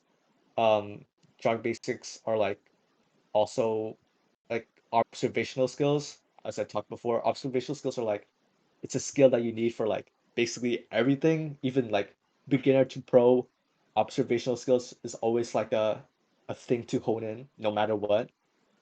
Um, it's basically drawing basics like hand eye. It's the core hand eye coordination, coordination with your eyes and the coordination with your fingers doing the art itself. Like imagine like this is a like weird analogy when you're imagining something in your head like you want to draw like you want to draw like a shoe like you can picture like your own shoe like you've seen your own shoe a lot, right? But how do you translate that into your hands? That's basically your hand-eye coordination, but That's in you said that in before. the not yeah it's not accurate. What's more accurate is that uh contour lines is basically like the outline of the drawing or the basic. It's not silhouette, but it's like it's a outline, no rendering, no shading, very basic. It's all the details. Like if you have a shoe and you draw the laces, then you contour out the outside of the laces, you contour out the Nike logo in the shoe and the holes in the shoe to let your toes breathe or whatnot. And that's uh you can build your line quality, your observational skills, your um proportions in a weird way by like this is kind of like life drawing because you have like for example like you have a shoe right in front of you and you're gonna draw that like because you can't draw a shoe in your mind. That's because if you picture it in your mind, it's all fuzzy and you don't Yeah. have any specific things to think about. But if you have it right in front of you, you can just contour draw it. It's like super helpful. Or you can do it with like you can do portraits if you want to do like that's why I do actually like in class. I get bored, pre-calc honors. Like I don't even like finish the homework, to be honest. To be honest. Not gonna lie, for real, 100. But what I like to do is that I don't know why, but I draw Mr. Cowan a lot. I draw Mr. Cowan a lot. That's funny. Like a lot. I just find that really A funny. lot. I don't know. Like everything that he wears, his cap, his mask, his shirt, I really know how it works. Like I can picture it pretty good in my head because Interesting. of so many times I've looked at him. Like I'm like looking back and up. I don't want to make it. I don't want to stare at him, but I was like, I know you I mean. need to practice my life drawing skills for my LCAD portfolio. But I just find it fun. But yeah, that's like that helps on perspective, proportions. That's super important if you want to like do characters and stuff or just get better at drawing characters. To be honest, like not a really career thing. You can do it as a hobby. Many people just do that. Figure drawing. There's a lot of websites. Croquet. I don't know how to pronounce it. Croquet Cafe. They provide you a lot of models, some nude, some not nude, type clothing. You can go to Pinterest or Google Images. Not gonna lie, just do Google Images and search up like models that wear like tight clothing and just figure draw. And the purpose of practicing is to make sure that you're not spending not spending a lot of time on one thing. You should spend like ideally like less than 10 minutes because but like ideally less than 5 minutes to really like exercise those like hand-eye coordination, get the gestures down, make it simple, straight. Um, it's all about shape design to its core. Art is like shapes. It's just shapes and lines to its core. And if you draw shapes and lines really, really good and know how to place them well, then you're the best artist in the world if you think about it. And if you keep going down, I'm not going through everything because this is like too much. But after figure drawing, it's like more intermediate stuff, anatomy, character design. I've talked to some about this. If you want to do character design, it's something that I really want to do.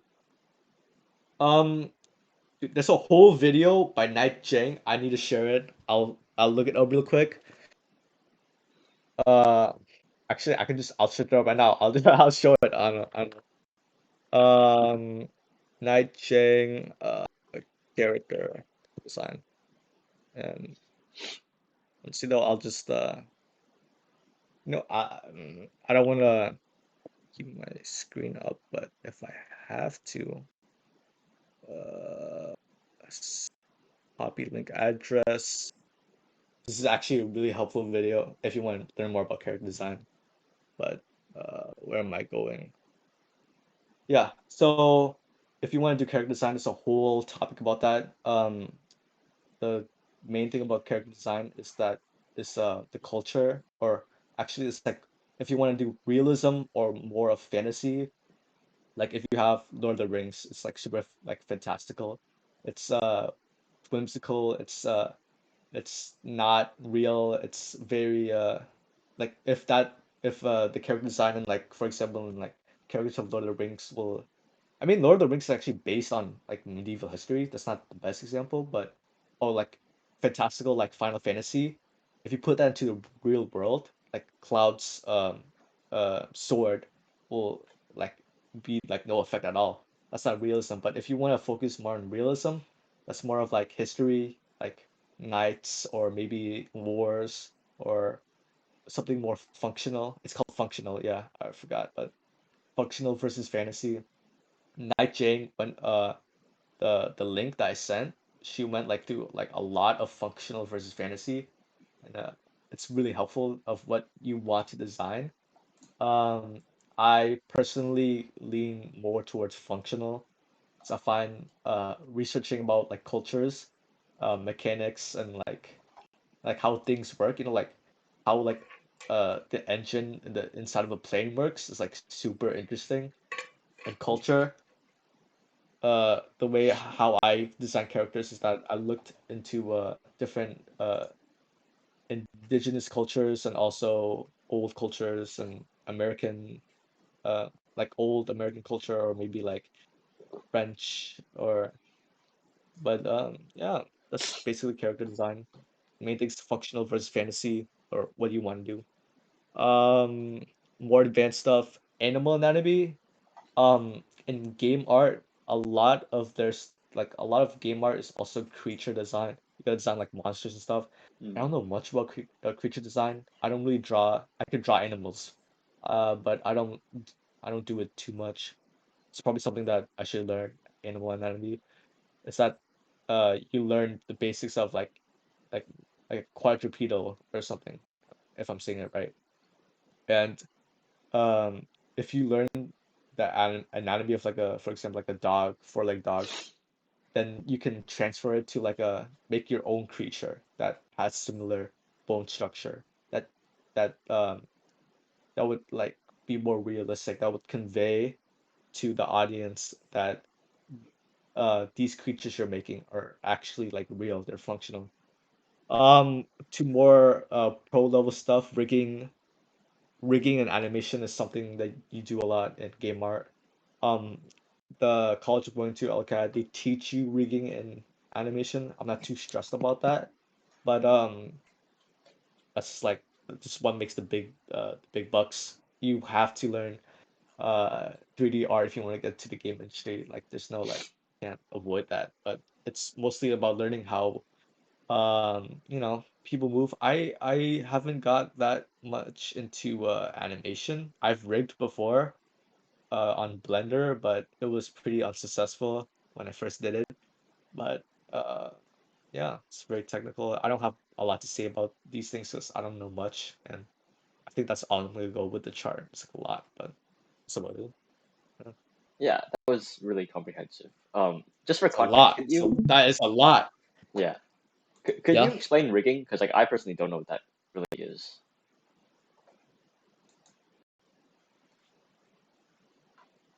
Hmm? Can you explain what rigging is? I have no idea what that is. You're talking about it. Rig? Oh, you don't know what rigging is? I have no idea. Sorry. So you make a 3D model for a game, right? And Hmm. that 3D model needs to move somehow. Hmm. So, if you make a 3D model in the game, you don't make the skeleton, you just make the outside. And Oh. rigging is basically you make Uh, the skeleton so it so moves. it can move. I see. I see what you mean. That's Yeah, about I've seen it. that before. Okay, yeah. A Yeah. lot of stuff happened in the chat during that time. Let's see. Uh, I think my mom's home. I think Tony's already answered this, but just to sort of clarify and be sure. Oh, Well, I have Yeah. Bluetooth So headphones. just to clarify and be sure, could you explain how you skipped, or like how you're going to skip Art 2, Art 3, and go straight to AP Drawing? Oh, you just talk to Mr. Dowdell. That's about it. Yeah. So, See if he like lets on him. that, like what, how would you show to them that you're worthy of that? Oh, so Mr. Dowdell is pretty stubborn about things. So, if you want to go to AP Drawing, you have to do um his previous art classes first. I don't.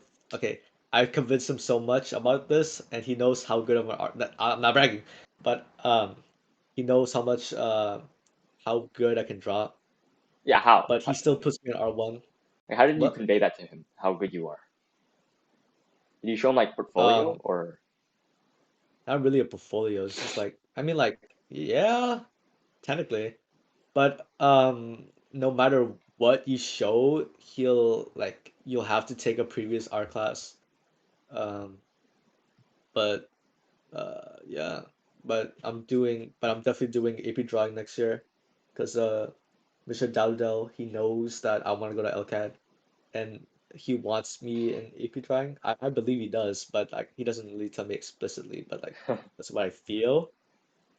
Um, but if you want to skip art 1, 2, and 3, I think that's impossible. You have to do art 1 and then do AP drawing, Hmm, what I'm doing right now. that would make sense. Yeah. Or you Okay. can go to a different school. I don't know. Another question. Tony asks, do you have any experience with clay or ceramics? And I guess an add-on, is that interested to you at all?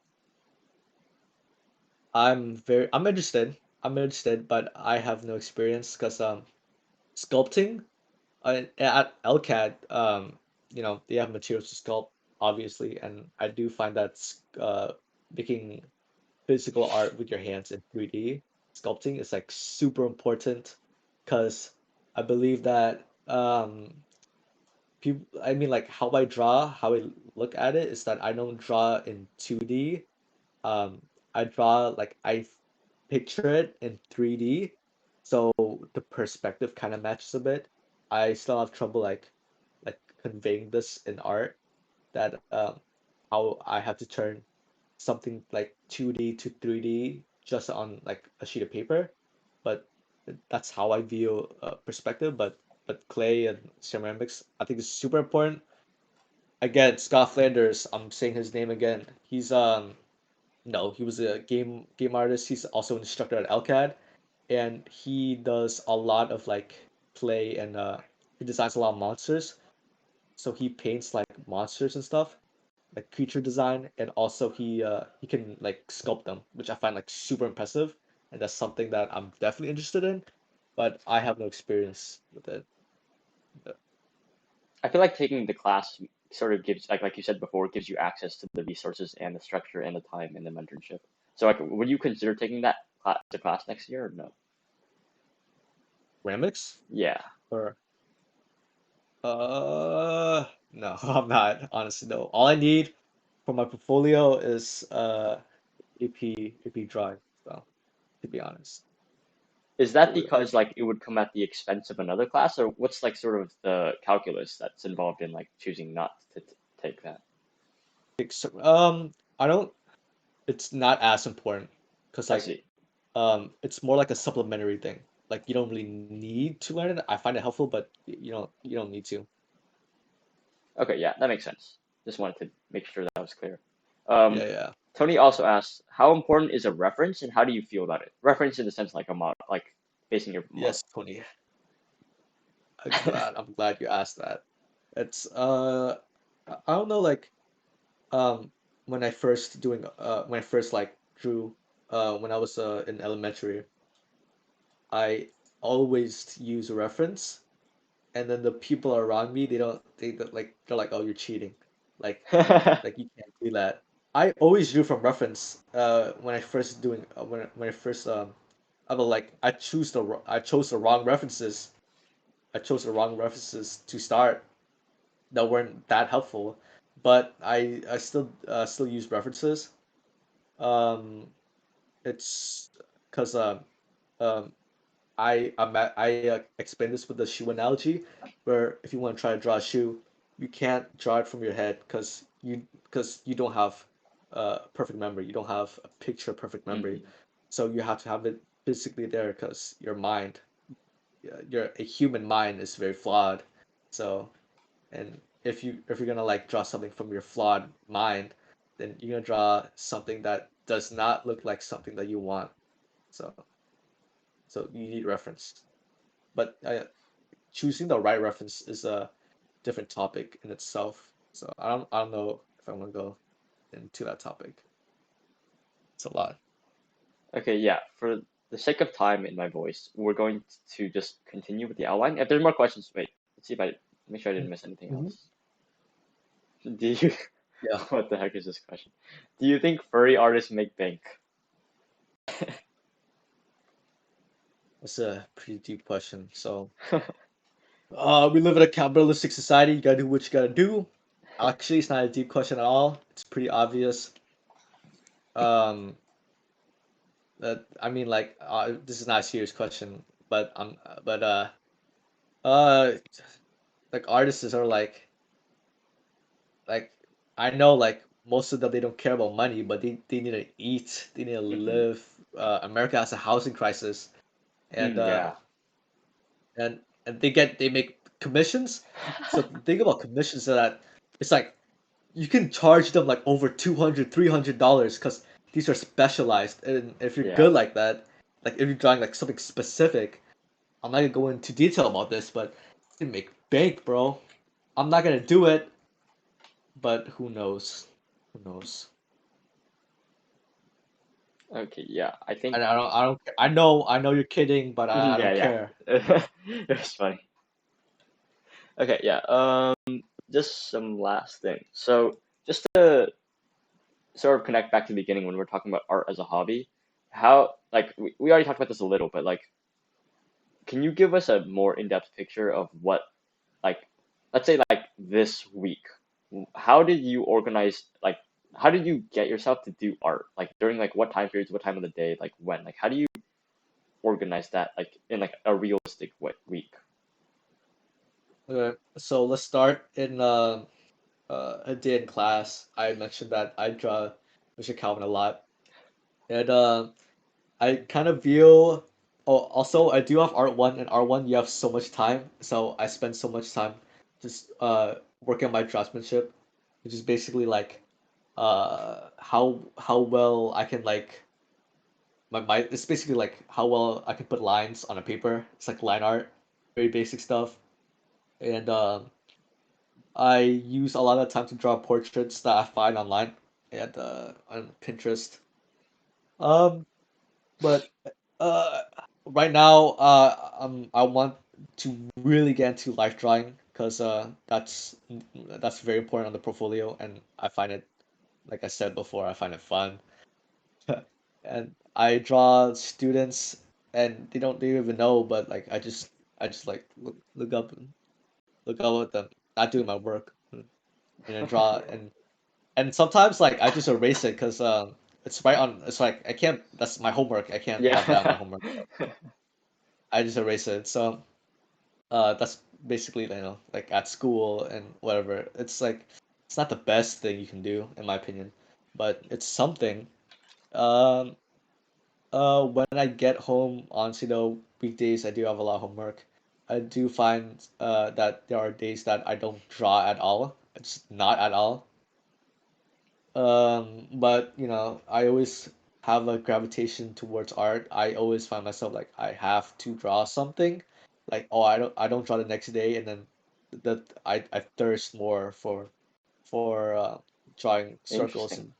and lines and squares and make that into a face.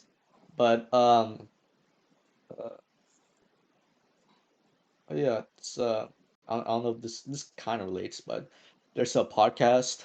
We're doing a podcast right now, but there's a podcast called the Draftsman podcast, and it's basically two art instructors who are respectively good at art and they're good at teaching, and they talk a lot about art and and careers about art, like we're doing right now, and how to get good, more specifically, way more detailed. Hmm. And I find myself listening to their podcast like a lot. I find it like super helpful because they have pretty interesting perspectives on what you should do as an artist and how to like hone your skills. I find there's an artist, pretty old American artist. I'm not sure if he's probably alive, but I don't know him well. His name's Andrew Loomis, and he has really good art books. They're old, but they're good.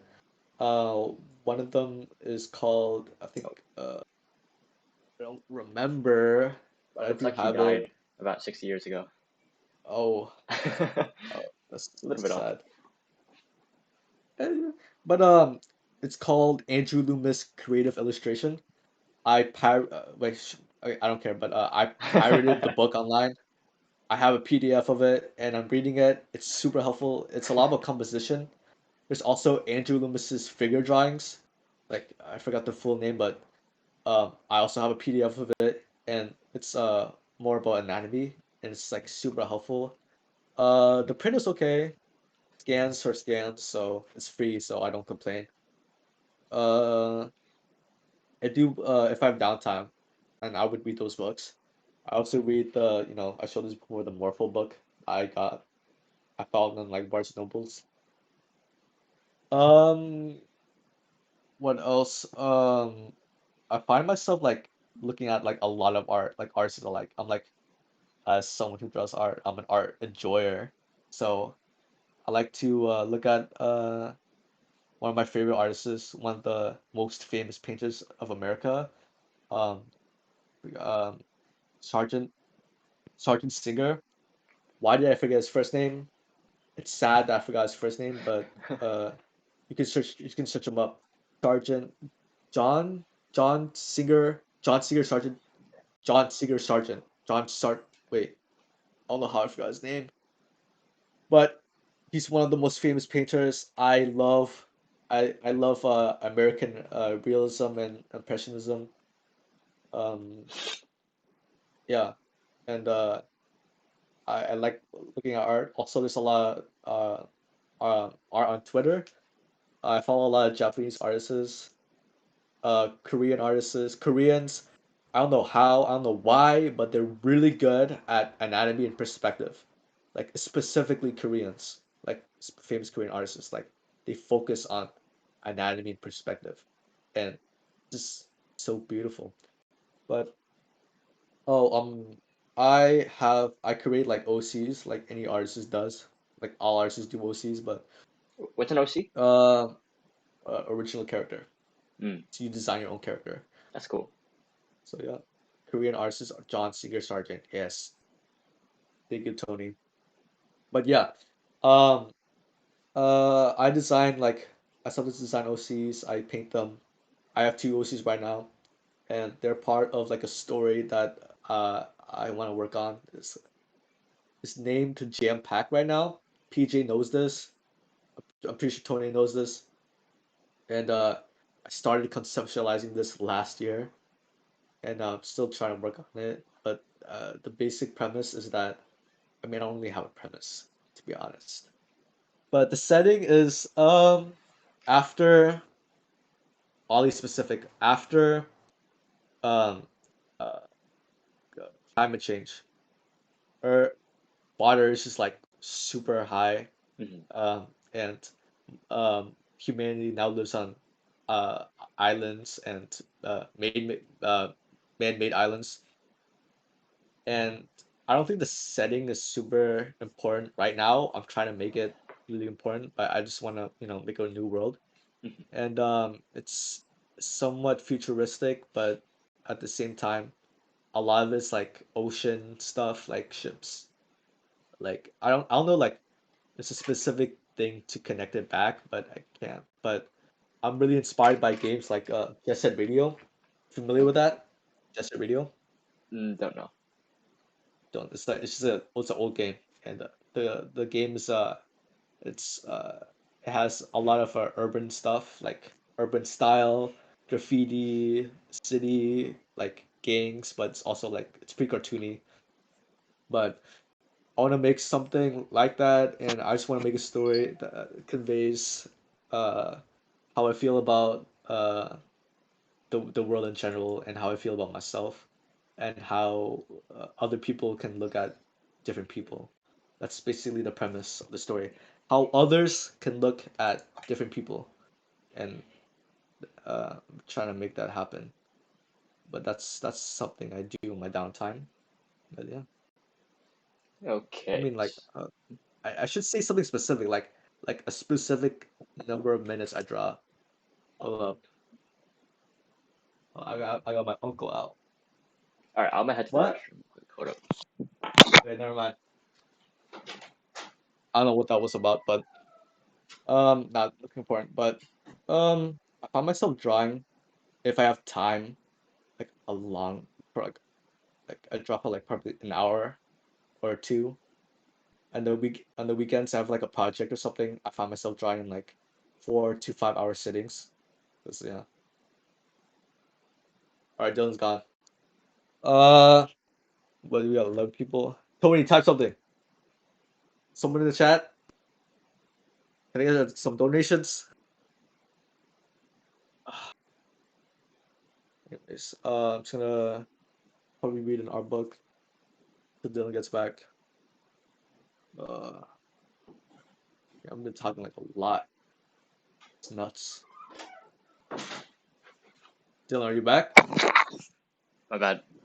I had to go bad. No. I had to go Oh shit. yeah. You know Dude. what? Like we all got those days. No, no, I just like small Uh, bladders, dude. Small bladders suck, dude. I have to go so often. There's, It sucks. bro, I thought you were supposed to be big strong man. But All right. So just okay. So we're probably we gonna should move have on. yeah. We're probably gonna. So I have one more question, and then we'll probably Yeah.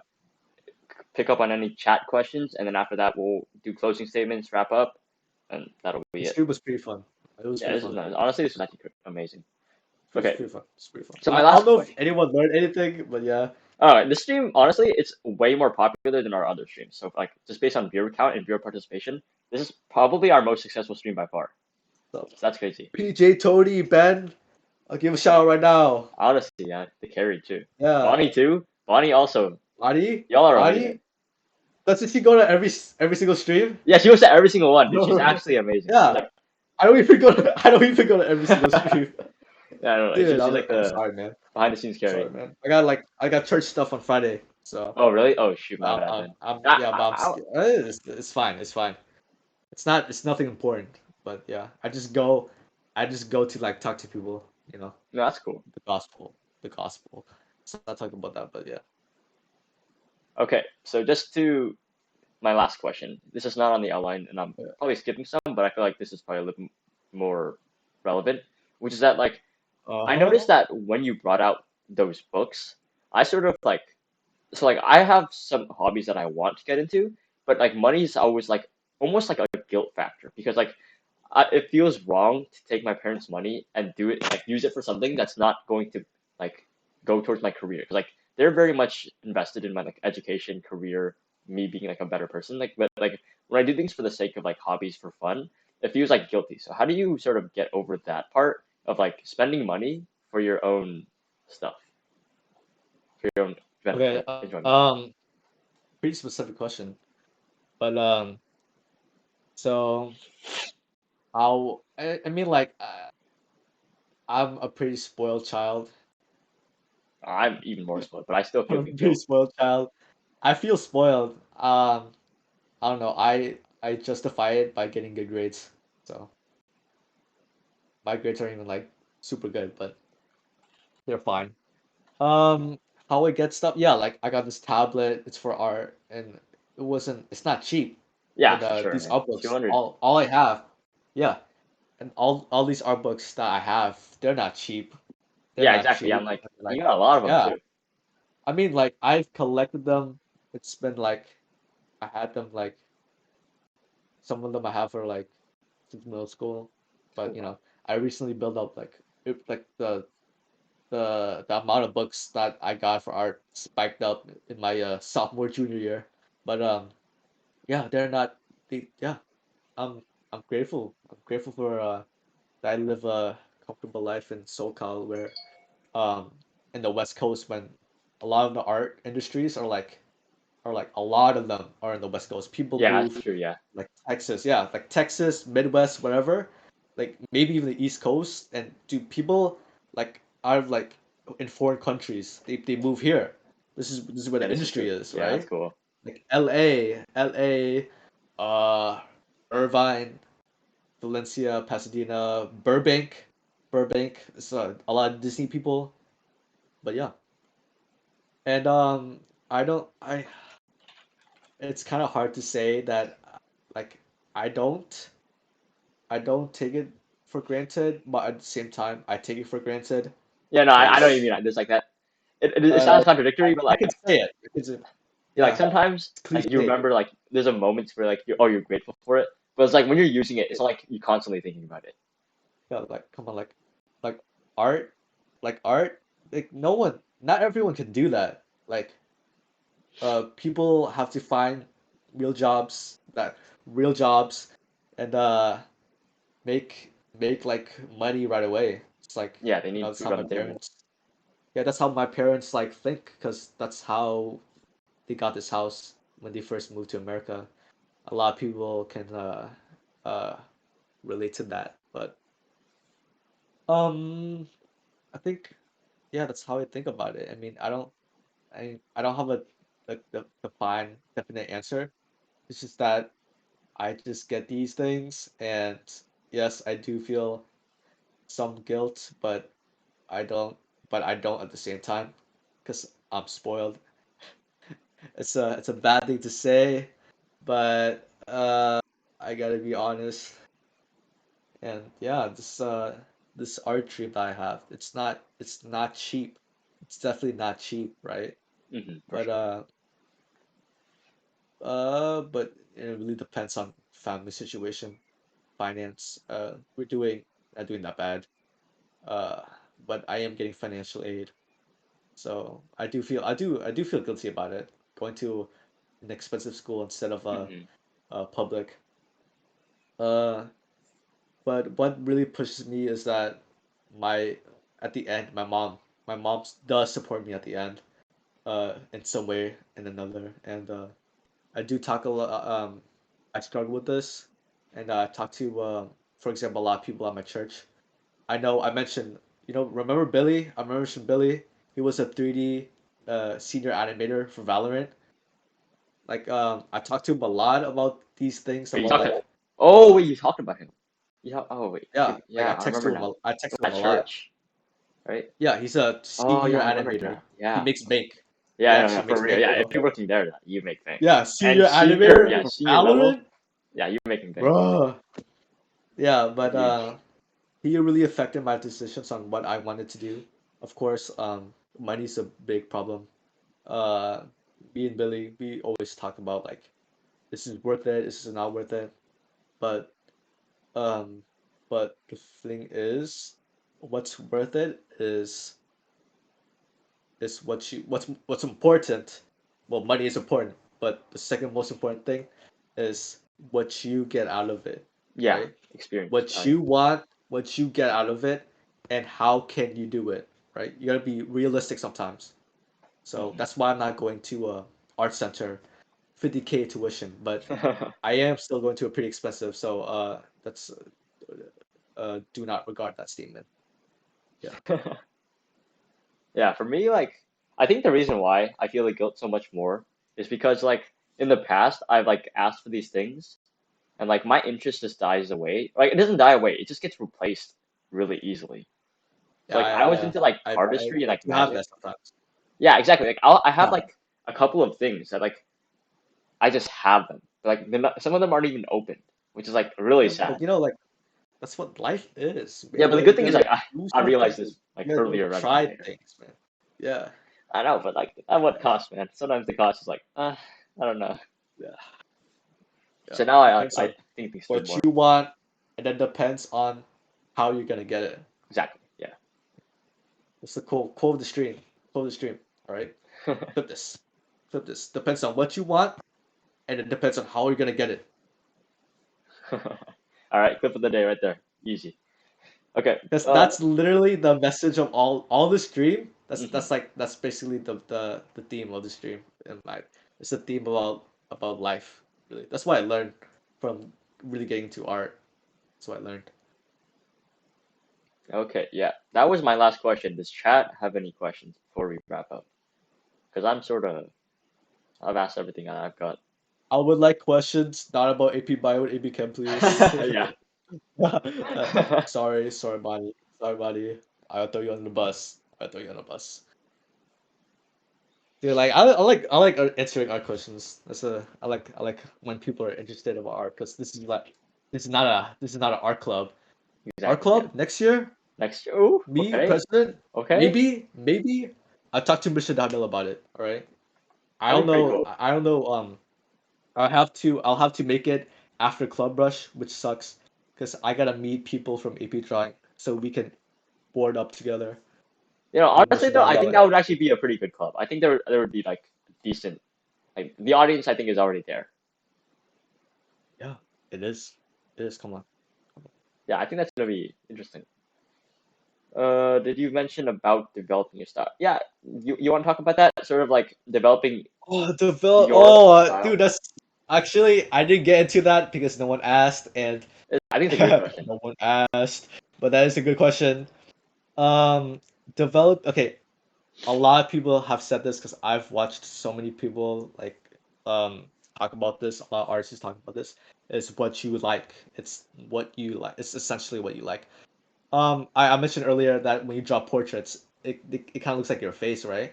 Hmm. That's technically the start of your art style. In my case, when I draw portraits, it vaguely looks like me in a weird sort of way. Like Yeah, no, I know what you when I mean. was Yeah, young, they don't look the yeah, same, but when I like was there's like yeah, that. I don't know how. Like there is the resemblance. You can like see it.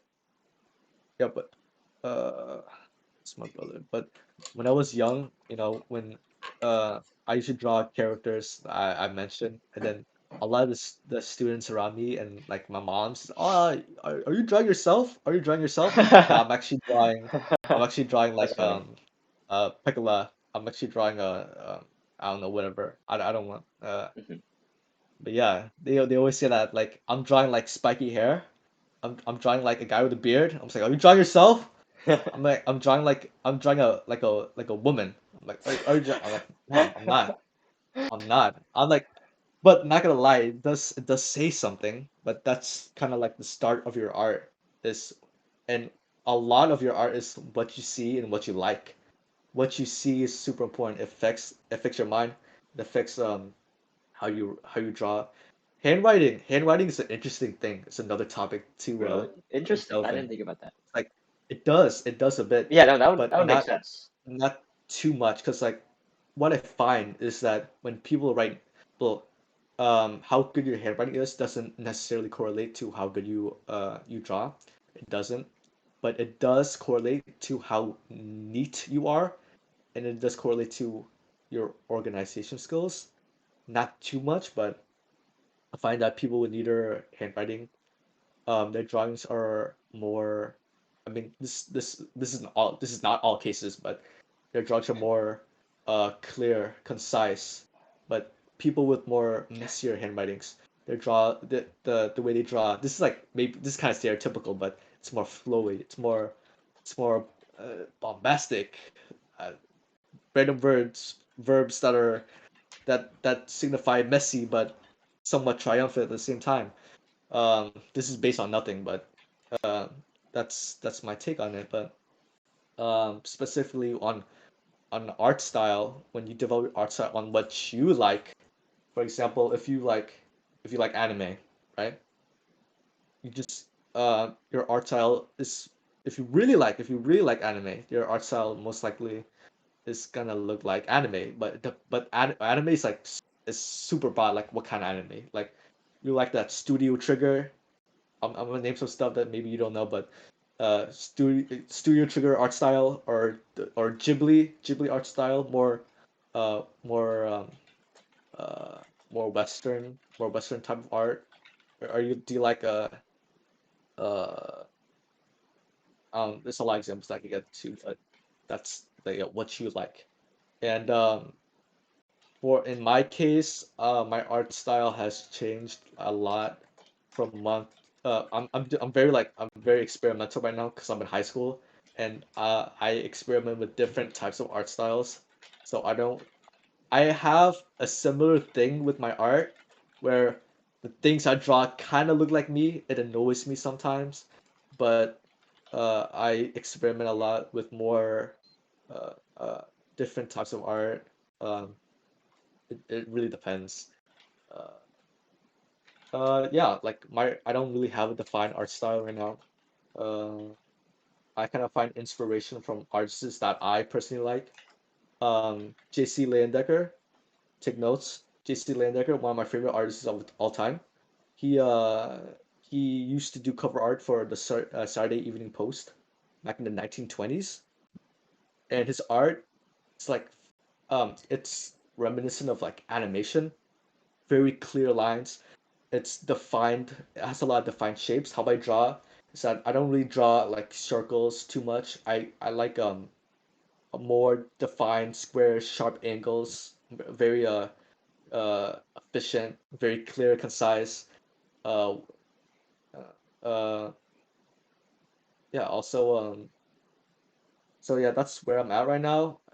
But yeah, just look at artists that you like, and uh, well, if you don't know what to do, then my suggestion is that get a couple artists that you really like. Look at their work. Look at like how they draw specifically like either faces or clothes or whatever. Look at specifically how they draw it. Each of the artists you like choose like four or five, and then look at a reference image of something in real life and just draw it from what you see. So you're looking at like six different things, and then just draw what you see. That's my suggestion.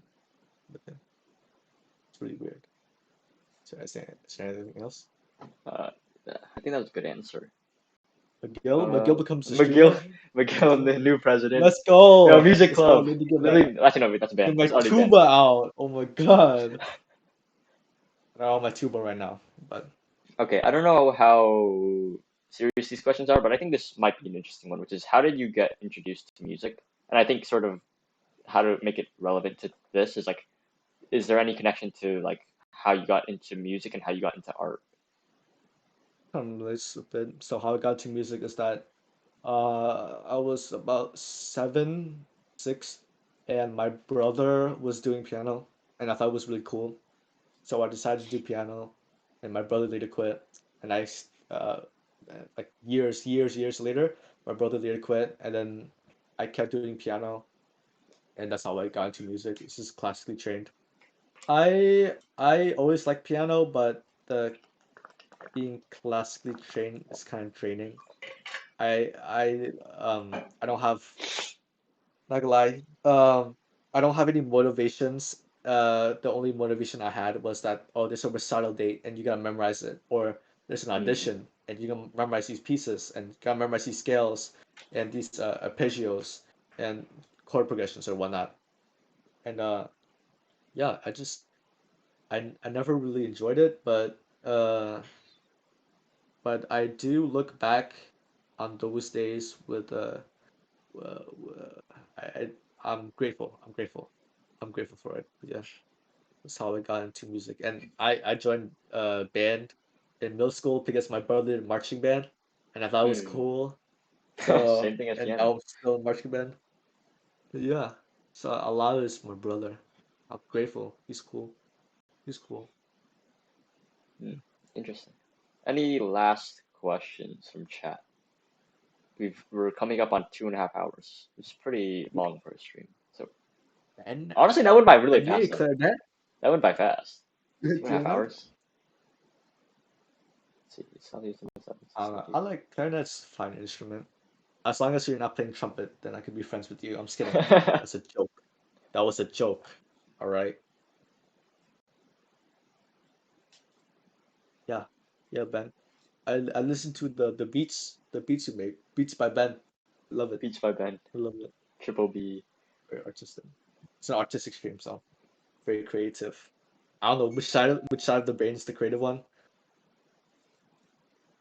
Hmm? I don't remember. Yeah. Okay. Who am Looks. I? Who am I? Why? Why am I? When My am I? screen. It's the Gamora joke. Oh yeah. I'm gonna show this. Yo, I got this. This is random, but I got this for Christmas. It's a Secret Ooh. Santa, and someone at my church painted this for me Oh, because I really? said that I like Ghibli and I like Princess Mononoke, which I do. Actually, one of my it's really cool. It's like I just painted it, and this is just, glass.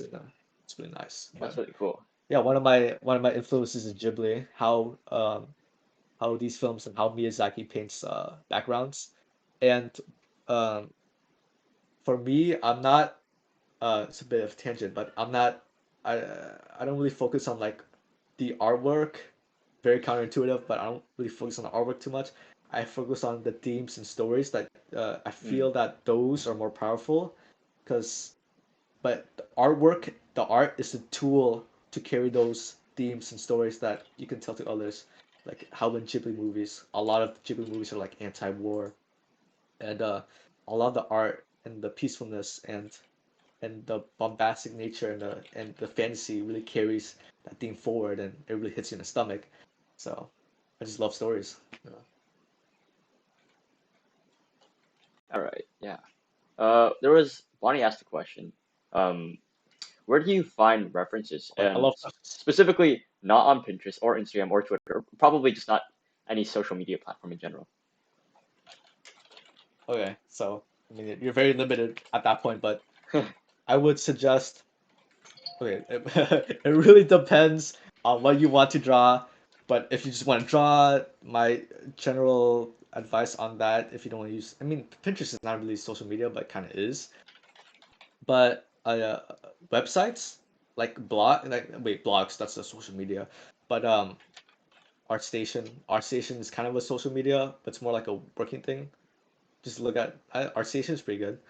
Uh, ArtStation just has like a lot of professional artists and how they use that site to build like a digital portfolio, and people get hired professionally at ArtStation.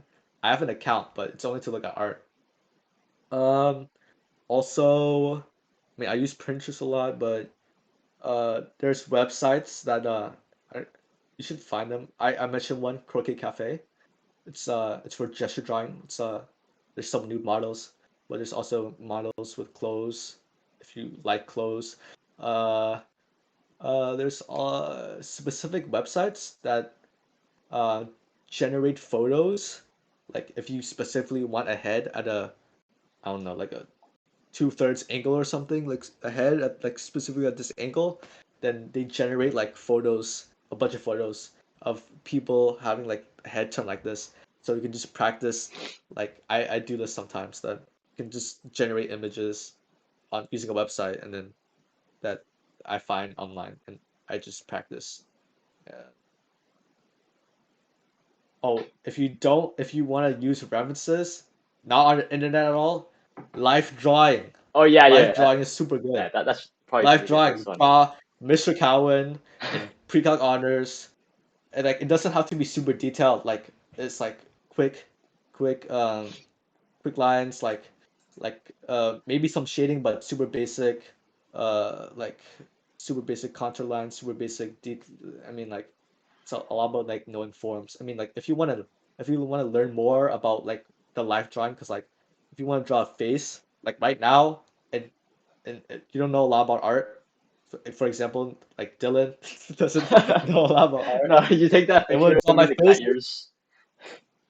if if you want to draw my face right now in this position, right now on stream, don't like Take a screenshot. you could if you want to, but then uh you're not gonna learn too much. But so I would suggest learning anatomy, but it doesn't have to be super complicated. Like drawing skulls at wait, this book has a lot of skull examples, and drawing and understanding the skull shapes, like the of how facial structure works. I actually touch my face a lot to notice the bumps and like the Interesting. how there's like different planes. Cause like you can simplify your face. So your face is like obviously 3D, and you Hmm. can simplify it in different rectangular uh things. Cause like this is for example this is like real your your front like for example your forehead. There's a front plane right here, and there's one side plane on the right, Yeah, you're and right. there's I see what you another mean. side plane on the left, and also how like how like you can imagine a skull, right? You can see that your eye is actually inside your face. Here's your cheekbone, and there's Hmm. your In eyebrow that. right here. And then you can imagine a skull right here. Like for example, you can draw a circle right here around your eye. Yeah, that's the eye socket, or not Hmm. really an eye socket, but you can imagine a skull right there. And yeah, I know a lot about like portrait stuff. I draw a lot of portraits. I I should draw like I should do more gesture drawing, but I just really like portraits. But yeah, that's how you like understanding and practicing. It's like homework. It's like doing math. You read, you listen to a lecture, you understand it. What resources you use. I use like Proco. Ethan Becker. Ethan Becker is a good YouTuber, and you can learn anatomy by just like you can just like search up on YouTube. I use a lot of YouTube, searching up diagrams online, and using this book, which is basically a bunch of diagrams of the human body, muscular and skeletal. Is and you understand it. You don't have to understand it fully. You just understand it, maybe draw it from practice, and just apply it by using like real life reference. So yeah, helpful. Real stuff really helped me. Really helped me. So, Okay. is there anything else? So, okay, for the sake of time, I'm gonna have to end the stream here, just because, Yeah. yeah, it's been a while, and also I got stuff tomorrow. I got stuff to finish up tonight. But You honestly, have this was stuff actually like a tomorrow? blast. This was actually like really fun, and like, because honestly, Yeah, that's why I wanted to do the stream. I I have a don't know lot to talk enough about about. this stuff. Like, I learned so much during the stream. Yeah, Like, it's just like stuff like you wouldn't expect to like know like that dude. exists. Night Jake is it's on Twitch right now. She's on Twitch right now. Yeah. So. No, I know she canceled the stream. Never mind. Oh yeah, but yeah, this was a blast. So like, Ugh. Yeah.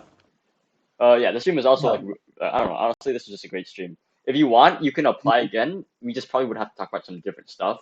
But like, Yeah. if you're okay, That actually, no, I don't know. like I'll do it. Dude, next time I'm doing this is like next year. I have Yeah, more stuff to talk about next year, not now. yeah. Right now it's kind of If you wanna, things are getting busy one of too. my favorite artists of all time, Night Shane. Night Jane, love her to death. Art was so good. She went to game art and out LCAD. One of the main reasons why I want to go to LCAD, and she's like super talented. Yeah, yeah. Yeah. So thank you so She's much for coming on the stream. Man. This was like yeah. honestly, it's just so good, amazing. But yeah, for the sake of time, we're gonna have to end stream here. Um, if you don't have to end call, I'm just gonna if you just mute and then we can talk a little bit Oh, after. we're just gonna like shut it down. No. So you're gonna mute and then I'm gonna have a discussion after, like just like go over stuff. Yeah, yeah, Yeah. for To wrap sure. up. Yeah. So Is my I'm camera still gonna on?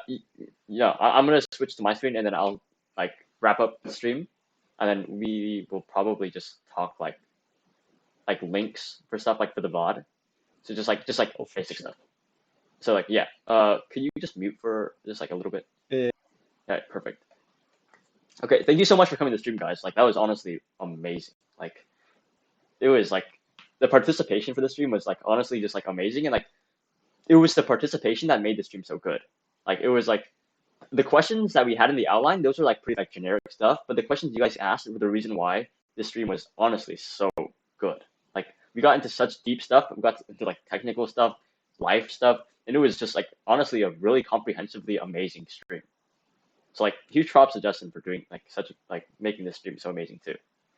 But yeah, that's all we have for the stream today. Remember to follow us on Twitch. We're actually getting pretty close to our 50 followers, which at that point we will be giving away our OG hoodie, designed by Justin himself too. Like this has been very, very much awaited. So I'm like really excited to see who's gonna end up with the. Hopefully it's like Bonnie because of how much she's been helping. But like hopefully we can hit the 50 followers soon before the end of the year. And yeah, make sure to follow us on our socials. MHS Project Lume on Instagram, on Twitch. If you guys want to co-host a stream just like Justin just did, we have this is in our Instagram bio in our link tree. You can apply to co-host a stream. You can also ask questions.